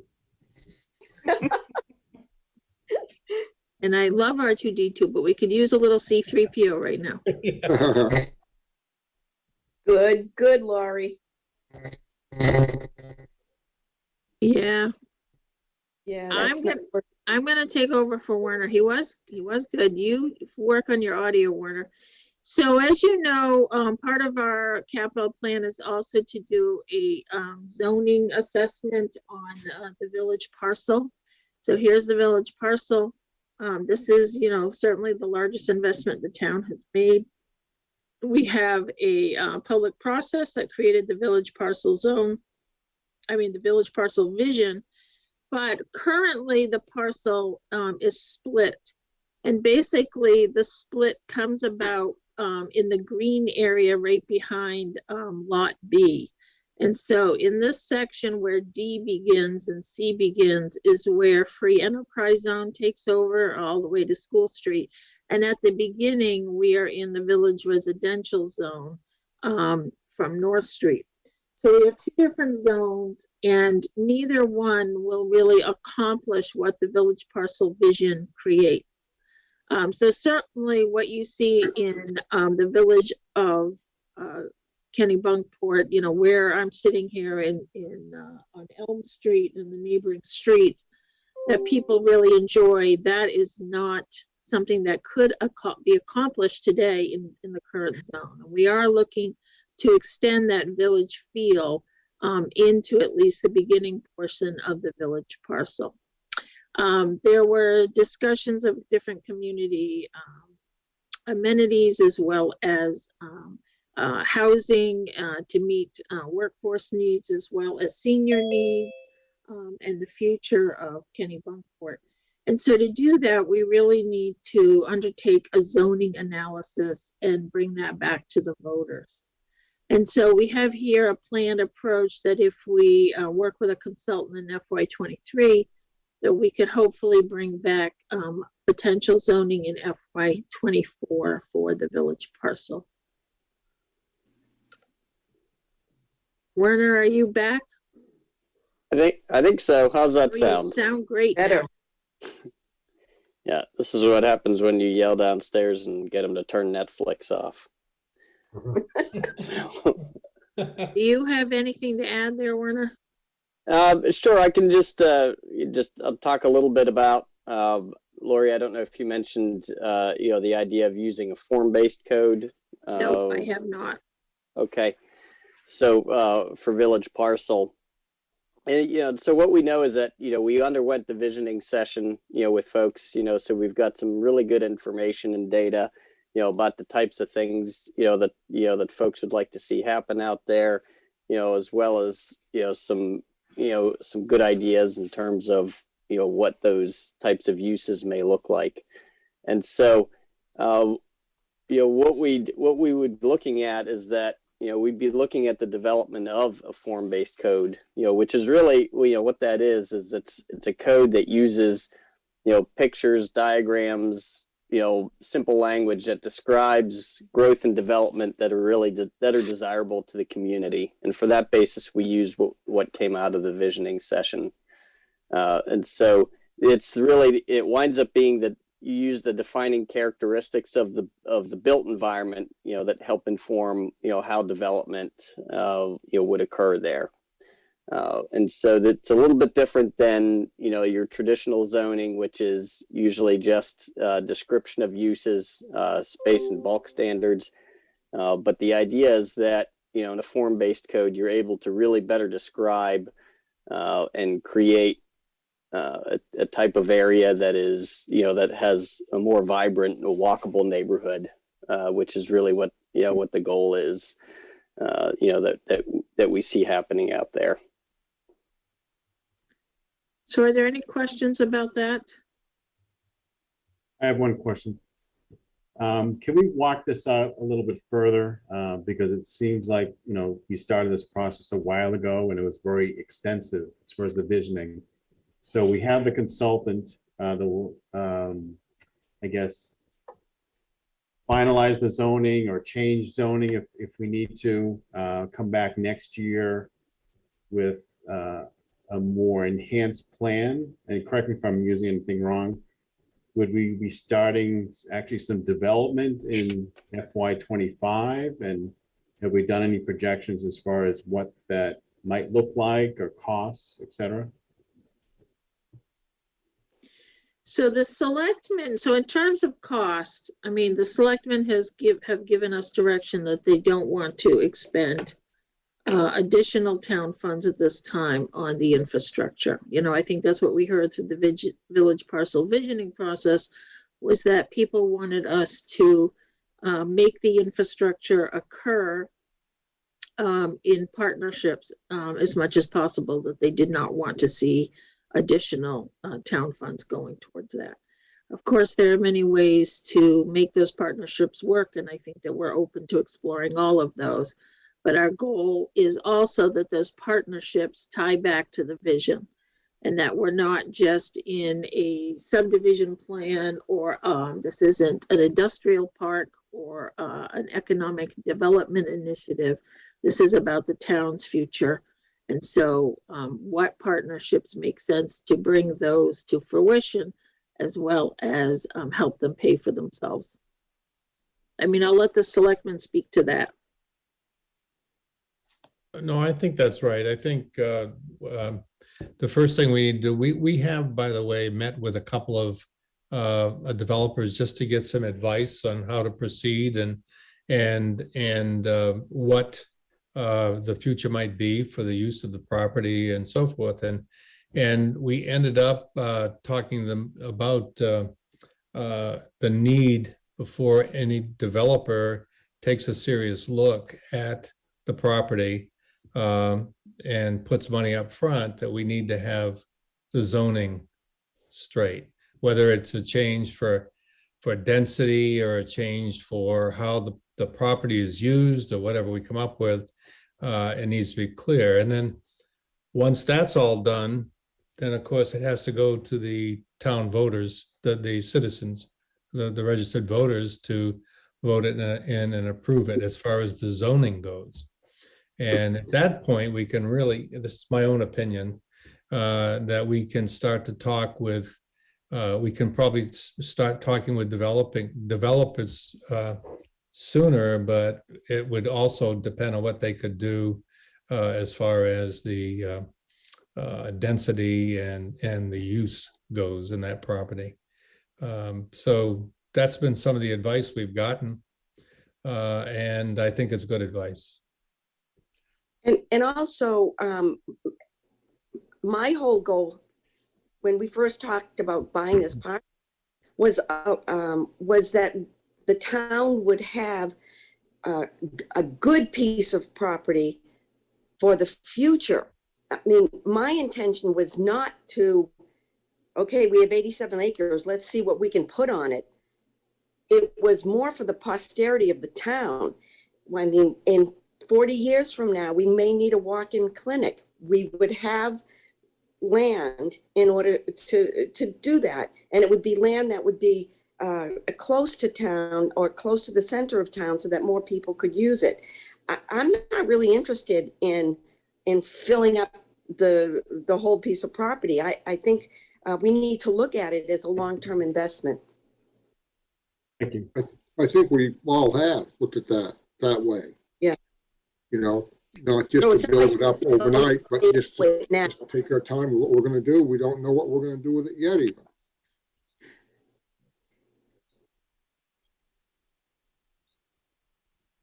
Any other feedback or comments, questions? Thank you, Werner. Good, thank you. So with that, I'm gonna just bring us to the pier. So we have asked for some additional funding again for Cape Porpoise Pier. And that includes funding both for the fuel tanks replacement at the Harbor Master's boat, a hoist replacement for Cape Porpoise Pier, even though we are looking to do additional work down there, the hoist still need to be replaced. Also funding for a dinghy replacement. Currently we have a small outboard plastic rowboat, and we're looking for something that will be safer for the harbor master to use. And then additional funding for the pier reserve. So when I was putting the funding together for the budget, there was a question about whether we would have enough funds to meet the EDA's requirement. So it's an 80-20 match for EDA, and then we're also trying to use SHIP state funding, which is a 50-50 match. Part of the challenge is that each one of them have particular idiosyncrasies in their programs, and we're doing a very complex project. And we also had contingency funds because the costs of materials were going up and up and up as we were designing this. This $100,000 at this point is not necessary on paper, but we have not bid the project out yet. And I thought that it made sense to have some funding available should we go out to bid, which wouldn't be until after the planning board and permitting process goes through. And so that would allow us some sort of buffer should costs exceed what we currently have budgeted through both federal and state and local funds. If they are not needed, then they would remain in the reserve fund to be used for other issues in the Cape Porpoise area. Here is a look at the project. So it was certainly adding to everything in dark. You could see these would be new floats. This would be an addition, widening the area here, as well as getting a pedestrian walkway, adding here. And then we would have an entirely new bait building and harbor master office. The last funding we have is also for chowder house repairs, and you can see a list here. The chowder house is owned by the town of Kennebunkport. It has been many years since the town invested substantial funds in it. It is sitting out over water, and it is also where the town hosts its public restrooms. And so there is a variety of issues with the building that need addressing because of water damage, and it's weathered, that it is that certainly impacts the building being out at the end of the pier. And so we are asking for funding to put back into the Chowder House to maintain it.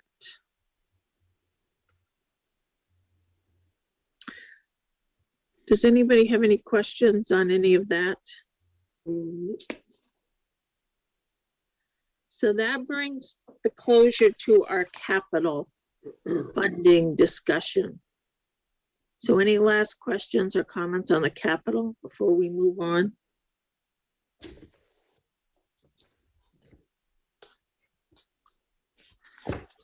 So Dave, can you bring Carol Morris up as a panelist out in the audience? So we are going to move to page 77 in the book under general government.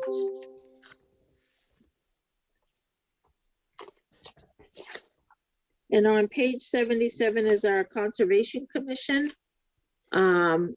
Carol is the chair of the Conservation Commission, and they've requested $1,350. Carol, do you have a few comments about that? Yeah, I just wanted to say that that's what was requested last year. I wasn't on the commission last year. I see it did not get spent, but I will say that we do intend to spend it this year. We have spent 125 so far, joining the Maine Association of Conservation Commissions, which has some good resources.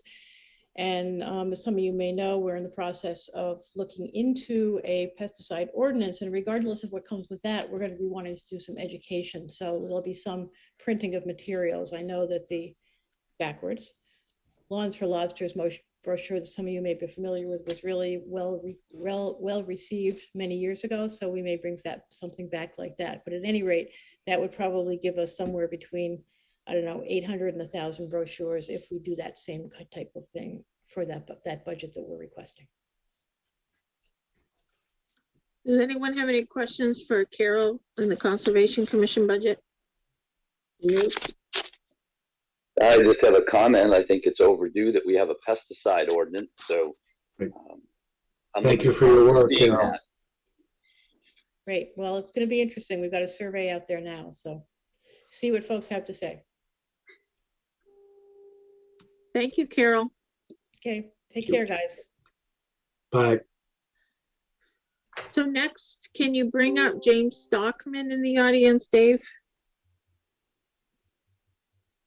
On page 121 is the CHEMS budget. CHEMS stands for Kennebunkport Emergency Medical. And you can see our the request this year is for $200,000. On the following two pages, you can see the budget that CHEMS submitted along with their request. And on page 124 and 125 are some information relative to their calls for service versus billable calls. Is Jim Stockman here?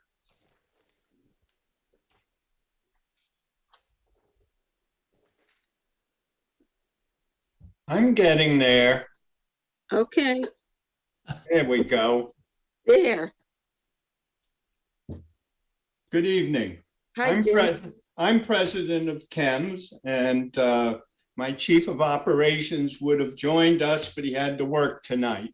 So I'm holding down the fort, and we have a request for $200,000. And why don't I just take questions to start off with? There's everybody knows what CHEMS is about, and when you need us, we're there. And we have our staff 24/7.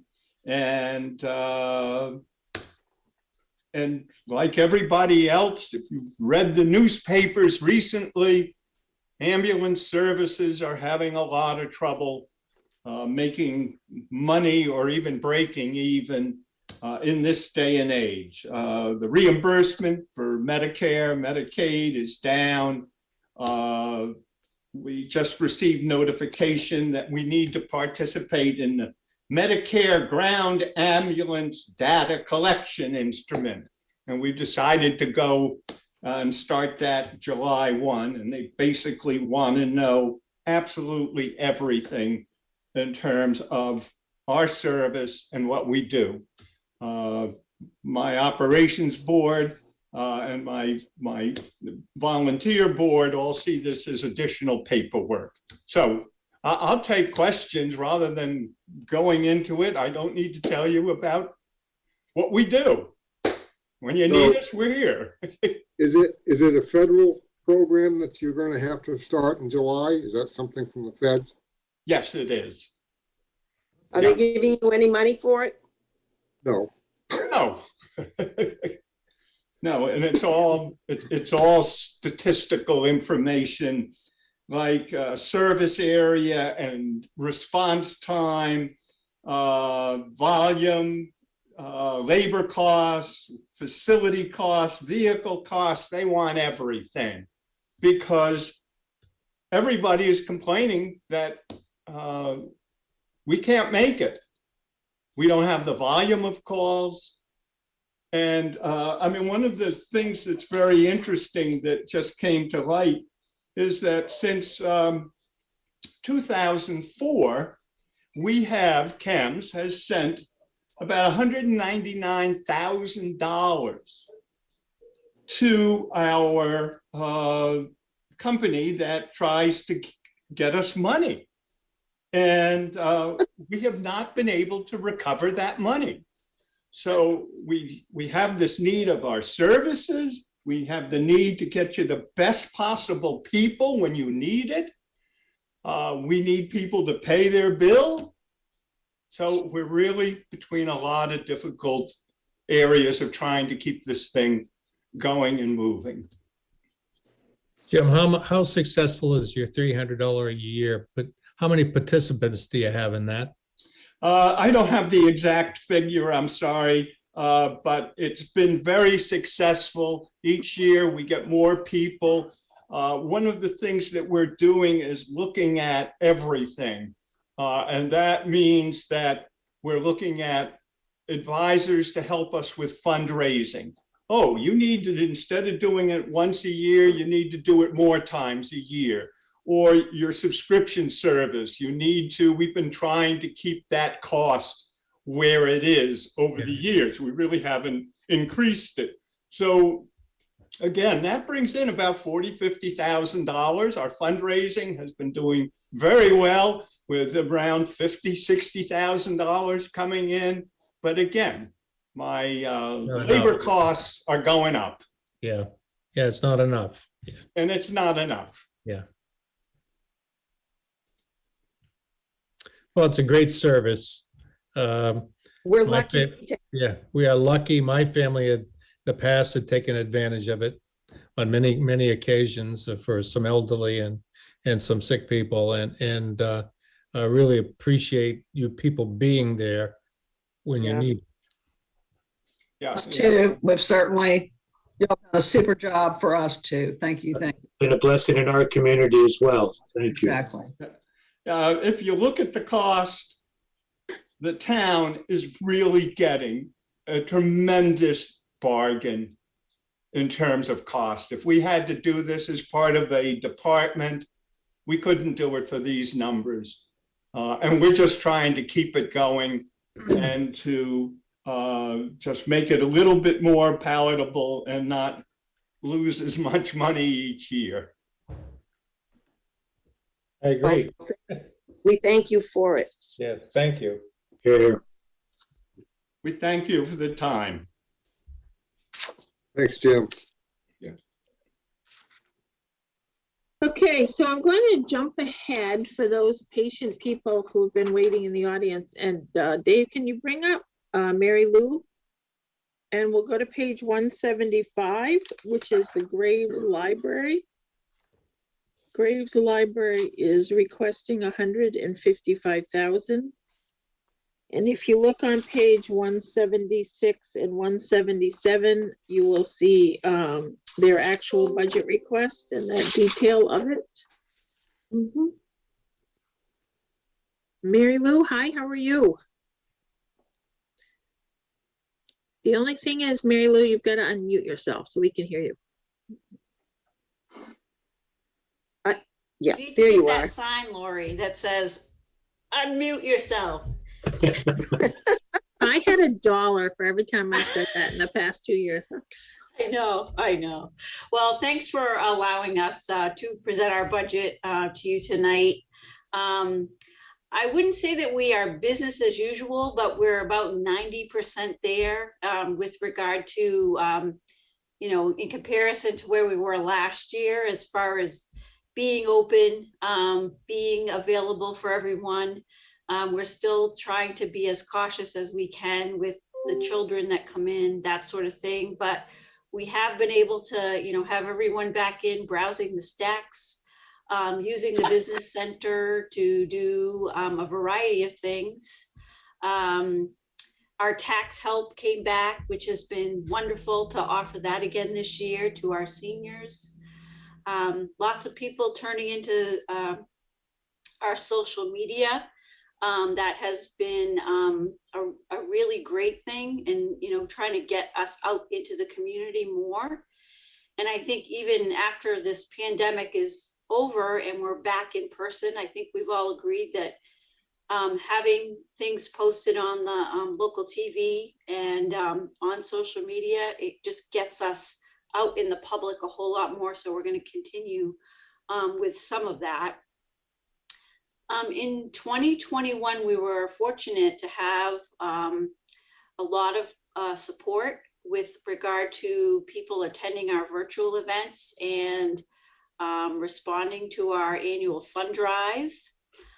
We are constantly looking for grants that can help all of our residents. So in 2021, we were able to get a grant from the American Library Association. So we have a seniors to seniors program. Every afternoon, we have high school students that will come in and help our seniors with their technology questions, issues, problems, whatever. We also got opera funds from the state library, and we have been able to secure memberships to 6 different museums for the next 3 years for all of our residents and patrons. So we're in the process of planning for 2022, and we pray for a similar result, but we hope that we can count on you for your support for the flat funded budget that we submitted. So again, thanks for the opportunity, and if anyone has a question, fire away. I think you're doing a great job. Thanks, Really. Alan. I appreciate that. Yeah. I think we all agree. Yep, absolutely, absolutely. You make it easy. Well, It only thank looks easy. You make it look easy. you. Make it look easy, Mary Lou. Yeah. All right. Thank you, Mary Lou. Thank you. Thank you. Thank you. Thank you. So if you go one more page, you will be at page 179. And Dave, can you bring up Mary Gickness? I believe she's representing Cape Porpoise Library tonight.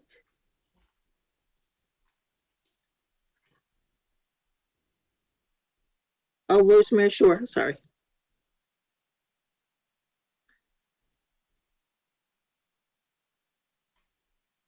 So you'll see in page 180 is the request from the treasurer along with the budget they've submitted on page 181. Mm-hmm.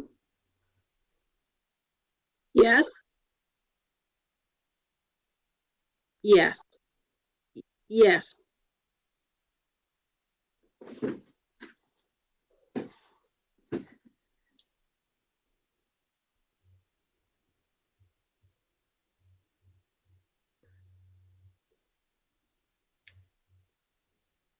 Is it working? Mary? I'm here. We aren't seeing you. I know, it looks like a navel. That's what I was thinking. I have no idea why you're seeing a navel, but anyway, I am here, and that's not my navel. That's fine. Oh, there you are. There you are. Okay, little excitement here for the Board of Selectmen, yeah. Okay, so I'm here for the Cape Corpus Library, and we are requesting $14,550. It's the same amount we requested in 2021 and in 2020. Our expenses have gone up, but we're committed to raise the difference in-house. So we will make up any difference. We appreciate all that the town does for us. We're back to almost pre-pandemic attendance, and we're really hoping to get more of our programs, in-person programs back. We have a little bit of an issue because we're a one-room library. So if we put a program in the library, nobody else can come in. So, but that's okay. We're working through that. And I think, 2020, like Mary Lou said, 2022 is going to be a good year. Good year. We're moving forward. So Mary, can I ask, what's your hours down at the Cape Corpus Library? Sure. They're back to what they were pre-pandemic. We're open on Tuesdays and Thursdays in the afternoon, and Fridays and Saturdays in the morning. And then we also open, I guess you would call it by appointment or by request. We do have some people who are not comfortable coming to the library when there are other people around. And since I go to Bradbury's Market at least once a day, we just rendezvous with the library, and I let them in. So some of my older patrons, and also some, this is kind of interesting, middle schoolers, they don't like to be watched. I have some readers, reluctant reader, middle schoolers, and they don't like to be watched. So they like to come in and just find their books and leave. And so they usually call me on a Saturday morning and ask if we can meet in the afternoon. But you know what? If it gets kids to read, it's all good. There you go. Whatever it takes. It's Good all for good. you. Good for you. Yeah, great kids. Got to keep them reading. Yeah. Well, thank you. It's a marvelous service, Mary. Thank you. You're very welcome. It's special. I like my little place, my clubhouse my clubhouse on the corner. Thank you, Mary. You're welcome. So next we will go to Health and Welfare Social Service Agencies. So that's under your nonprofit request tab on page 219.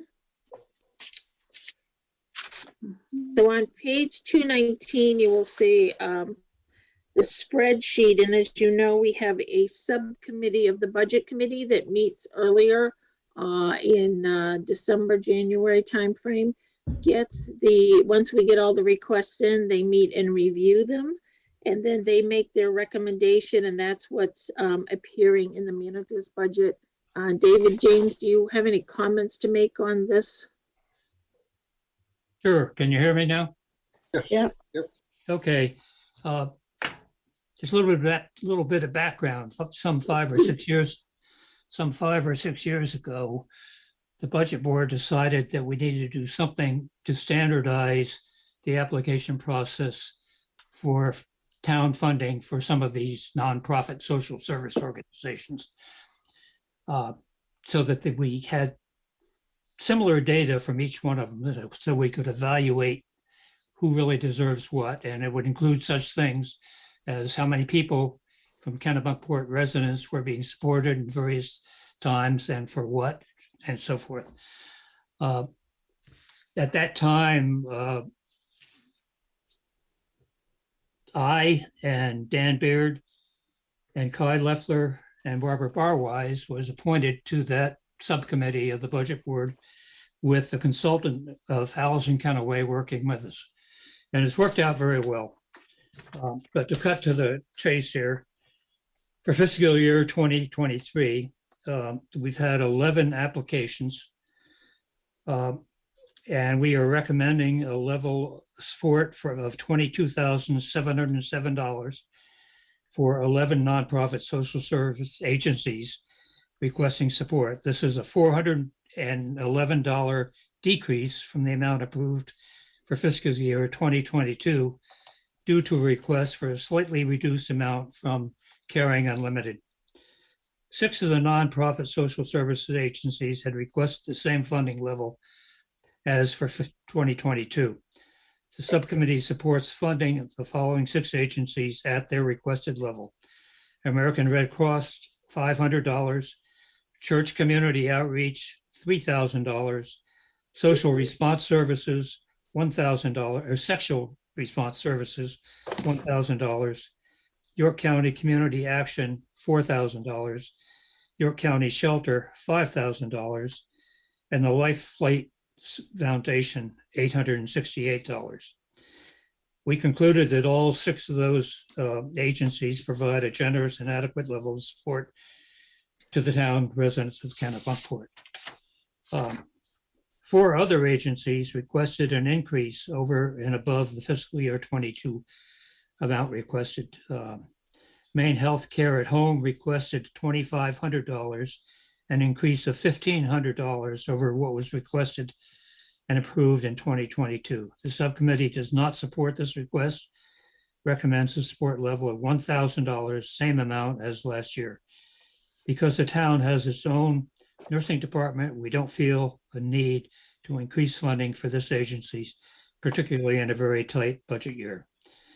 Second one, Kids Free to Grow requests $850, an increase of $100 over what was requested and approved in 2022. Subcommittee believes that even though the previous year's amount is sufficient to support what we understand as a 1 class a year, there is little evidence that their work is in Kennebunkport. Maine Behavioral Health Care, CSI, requests $5,000, an increase of $1,500 over what was requested and approved in 2022. The subcommittee believes that the current level of funding at $3,500 is more than adequate considering the level of services provided to the town. And finally, Southern Maine Agency on Aging requests $2,500, an increase of $500 over what was requested and approved in 2022. Subcommittee does not support this request and recommends a support level of $2,000, the same amount as last year. The board unanimously believes that this level of support is adequate, and although the agency does provide much support to Kennebunkport residents, much of it is through the use of the town's Park and Rec Department, as well as Graves Public Library. That's it. Total amount recommended. Lost my page. Well, you got it. 22,707. Yep, that's it. Yes. 22,707. $411 less than last year. Any questions? No, but thank you for doing all that extra work. Yes, I want to thank the subcommittee again. Thank you. Well, it's That's much more thoughtful effective work. process than we used to have. Yeah, it certainly is. Yeah. To be generous, David, that was hell going through that before. Yeah. Thank you and your subcommittee very much. It does Okay. well, it does work a lot better, for sure. Now, what Okay. about? So where are you now going? we have just a few more. So page 161 is our shade tree committee budget. And as you know, our shade trees are very important to the town of Kennebunkport. We have a stipend for our shade tree warden. We also contract out for arborist consulting service with Bartlett Tree and do tree treatments on our elm trees, as well as cutting and pruning of our shade trees and fertilization. We have many, many tag trees in the town. And whether they are in the town right of way or on private property with an easement, we maintain those shade trees to keep the look and feel and the important environmental aspect of our trees. And Chris Simeone is our staff member who supports the Shade Tree Committee. So if anybody has any questions, I'm happy to have Chris answer them.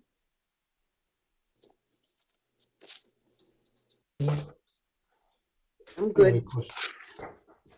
Laurie, Yes? I got a question. I wanted to, I don't know if Chris can confirm it or not. I was told that we did not lose any of the elm trees that were being treated under the program that was set up for the last 3 years. And that's the first time, to my knowledge, that this has been the case. You know, we've always lost trees every year. And this new program that was set up about 3 years ago has taken on what is offered by Bartlett Tree and has preserved the elms that we've got. And I want to make sure that's the case. Is that right, Chris? To my knowledge, we haven't, but I would have to confirm that. Yeah. I think it's an amazing change to what we were dealing with, you know, in the prior years. Right. Yeah, Right. we lost some big elms. Yeah. Yeah. Yeah. I believe we still have the most old elms in the whole state after Castine, I think, is ahead of us. Right. We have beautiful trees. Yeah, but it's the process of treatment that they're doing Right. has made the difference. And I think we're fortunate. Right. Very good. All right. On page 167 is our cemetery budget. So we have a cemetery committee that oversees our many cemeteries in town. We don't have any active cemeteries, meaning that you can't be buried there. But we do have responsibilities to maintain those. And most of this budget is made up into the care of and maintenance in terms of mowing. But we also do maintain the veterans and old cemetery headstones as best we can. Any questions on the cemetery budget? Nope. On page 183 is our Parsons Way Committee budget. And this really funds, we have a Parsons Way Committee. And so Parsons Way is along Ocean Avenue that provides the beautiful view out to the Atlantic Ocean. And really the cutting and pruning of Parsons Way is what this funds. And the committee oversees that. They also oversee the donation benches that you'll see along Parsons Way. Currently, we have a moratorium because we're out of space for benches, but they oversee that as well. And that's at no cost to the town. Those are all donated with funds to repair and replace those in a reserve account. If there aren't any questions, we'll go to page 195. And this is our miscellaneous agencies. So in here, we have funding for the Memorial Day parade, which we plan to have this May. And those funds are part of the expenses necessary for the American Legion to put on the parade. We have funding for the Dock Square Monument, which is the same as last year, the Seacoast Garden Club. With their volunteer gardeners, put together the flowers and arrangements on a seasonal basis there. This funding is what's necessary for the plants and materials that they use. The 4th of July fireworks celebration is a 50-50 cost share with the town of Kennebunk. They actually hold the contract on the fireworks, but that is our estimated share for this year. A few years ago, the town also started donating to the Southern Maine Veterans Memorial. And so the funding for that is there, as well as the request for funding from the Senior Center in Lower Village that provides senior activities for both Kennebunk and Kennebunkport.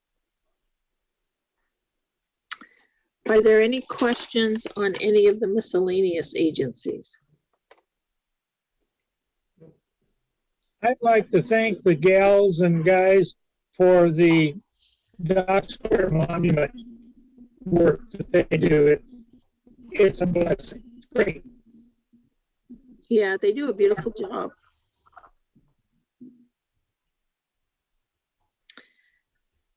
So at this point, we are done with the budget presentation. I did want to follow up on one question that was asked at the last meeting. And that was whether or not we had any contamination fees charged to the town in recycling. I don't remember who asked that. But we did go back and check, and we did find that we were charged contamination once in the past year and a half. And that was in June of 2021. And our percentage of contamination on that particular load was at 10%. And we were charged $39. So I think that's an excellent record. Yeah, Restarting. Fair enough. But that doesn't mean you can take your attention away from this, and everybody needs to be very careful. And I will remind everyone too that the EcoMaine has the Ecocyclopedia app that you can download for free. And you can put in any material that you're trying to recycle, and it'll tell you where you can recycle that. I know Dan's all over that technology, so he's probably looking that up right now.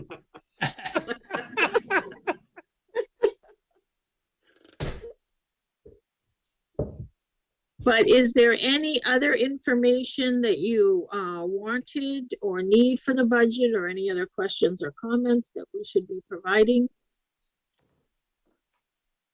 Oh, yeah, Dave James here. I have one question. I think, Lori, you mentioned in one of the earlier joint meetings that when this ongoing revaluation is done, that may affect the tax mill rate for this coming fiscal year. Is that correct? It will, yes. Okay. So it will be done in time that it will affect the final mill rate. Yep. And so in the overall budget presentation I had shown when I did the commitment, what the commitment is based on our estimate of a 1.5% valuation growth. And then since I don't know what the total valuation actually will be, I use the state valuation figure, which is we're at like $2,069,000,000 is our current assessed value. And the state has us valued at $2.8 billion. So I showed that if we were just even at the state valuation number, our tax rate would drop down to, I think it was like $7.15. So remember that even though the valuations may change, the amount of money we raise stays the same. Right. So that is authorized through the budget process. We don't get more money because the valuation increases, but the tax rate will decrease. Gotcha. Thank you. Lori, are you willing to share the presentation as you did last time? I found that very helpful. Sure, the capital one? Yeah, was that a single presentation we viewed today? Yeah, please, if you're willing. Yeah, I'll email that out. Thank you. I'd like to thank Lori and Denise Brown and the entire staff for just a professional job on putting together this capital budget. It was absolutely outstanding. You know, and I have to say, as much as we try, as we endeavor to make this whole budget work, we really depend on our department heads, et cetera, to make it that much easier for us, you know, and we truly depend on them. So thank you very much. And thank you to the budget committee as well for the work that they do. It's great. Yeah, and I would just say that Kennebunkport is very fortunate to have all of you in it, you know, and you know, I'm not saying that because it's a budget presentation, but I'm saying that because I truly believe it. You know, since I have been here, people have asked, you know, are you going to leave? Are you going to go someplace else? And there have been towns that have called me, but you know, I just feel that the work we're doing here in Kennebunkport is so important, and we have such a strong team, both in departments as well as our community and volunteers and our board, that everybody wants to see success and everybody to move forward, and everybody's mindful about the impact on others, but really tries to find that middle path to move everyone forward and really appreciate the assets that we have. And it makes our job fulfilling in terms of the public service that we do. And I speak for the rest of the crew that we wouldn't be here doing what we did if it weren't for people in the community that we have. Oh, thank you. Yeah. Yep. So I will send out the capital presentation in PDF to you. And so the plan is at the next meeting, so March 24th, next Thursday, is the regular Board of Selectmen's meeting, but they will do their budget recommendations at that meeting. You are all free to attend. It's a public meeting, but you are not required to. Denise and I will then email out to the budget committee the next day what the recommendations from the selectmen were. And then the budget board will meet on the following Thursday, which would be, I'm just looking at my calendar if you're wondering why I keep turning, but March 31st. And so at that meeting at 6 p.m., we will run through your recommendations. If there are differences, then we ask you to come back together with the selectmen and the first meeting in April to review those differences. Does anybody have any questions about the process at this point?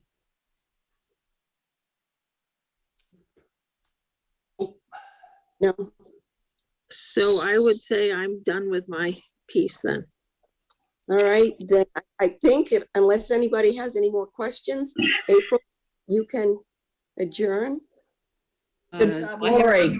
Thank you, Lori. Yeah, Thank you, Lori. very much. Yeah, Lori. Great job. Do I hear a motion to adjourn budget board?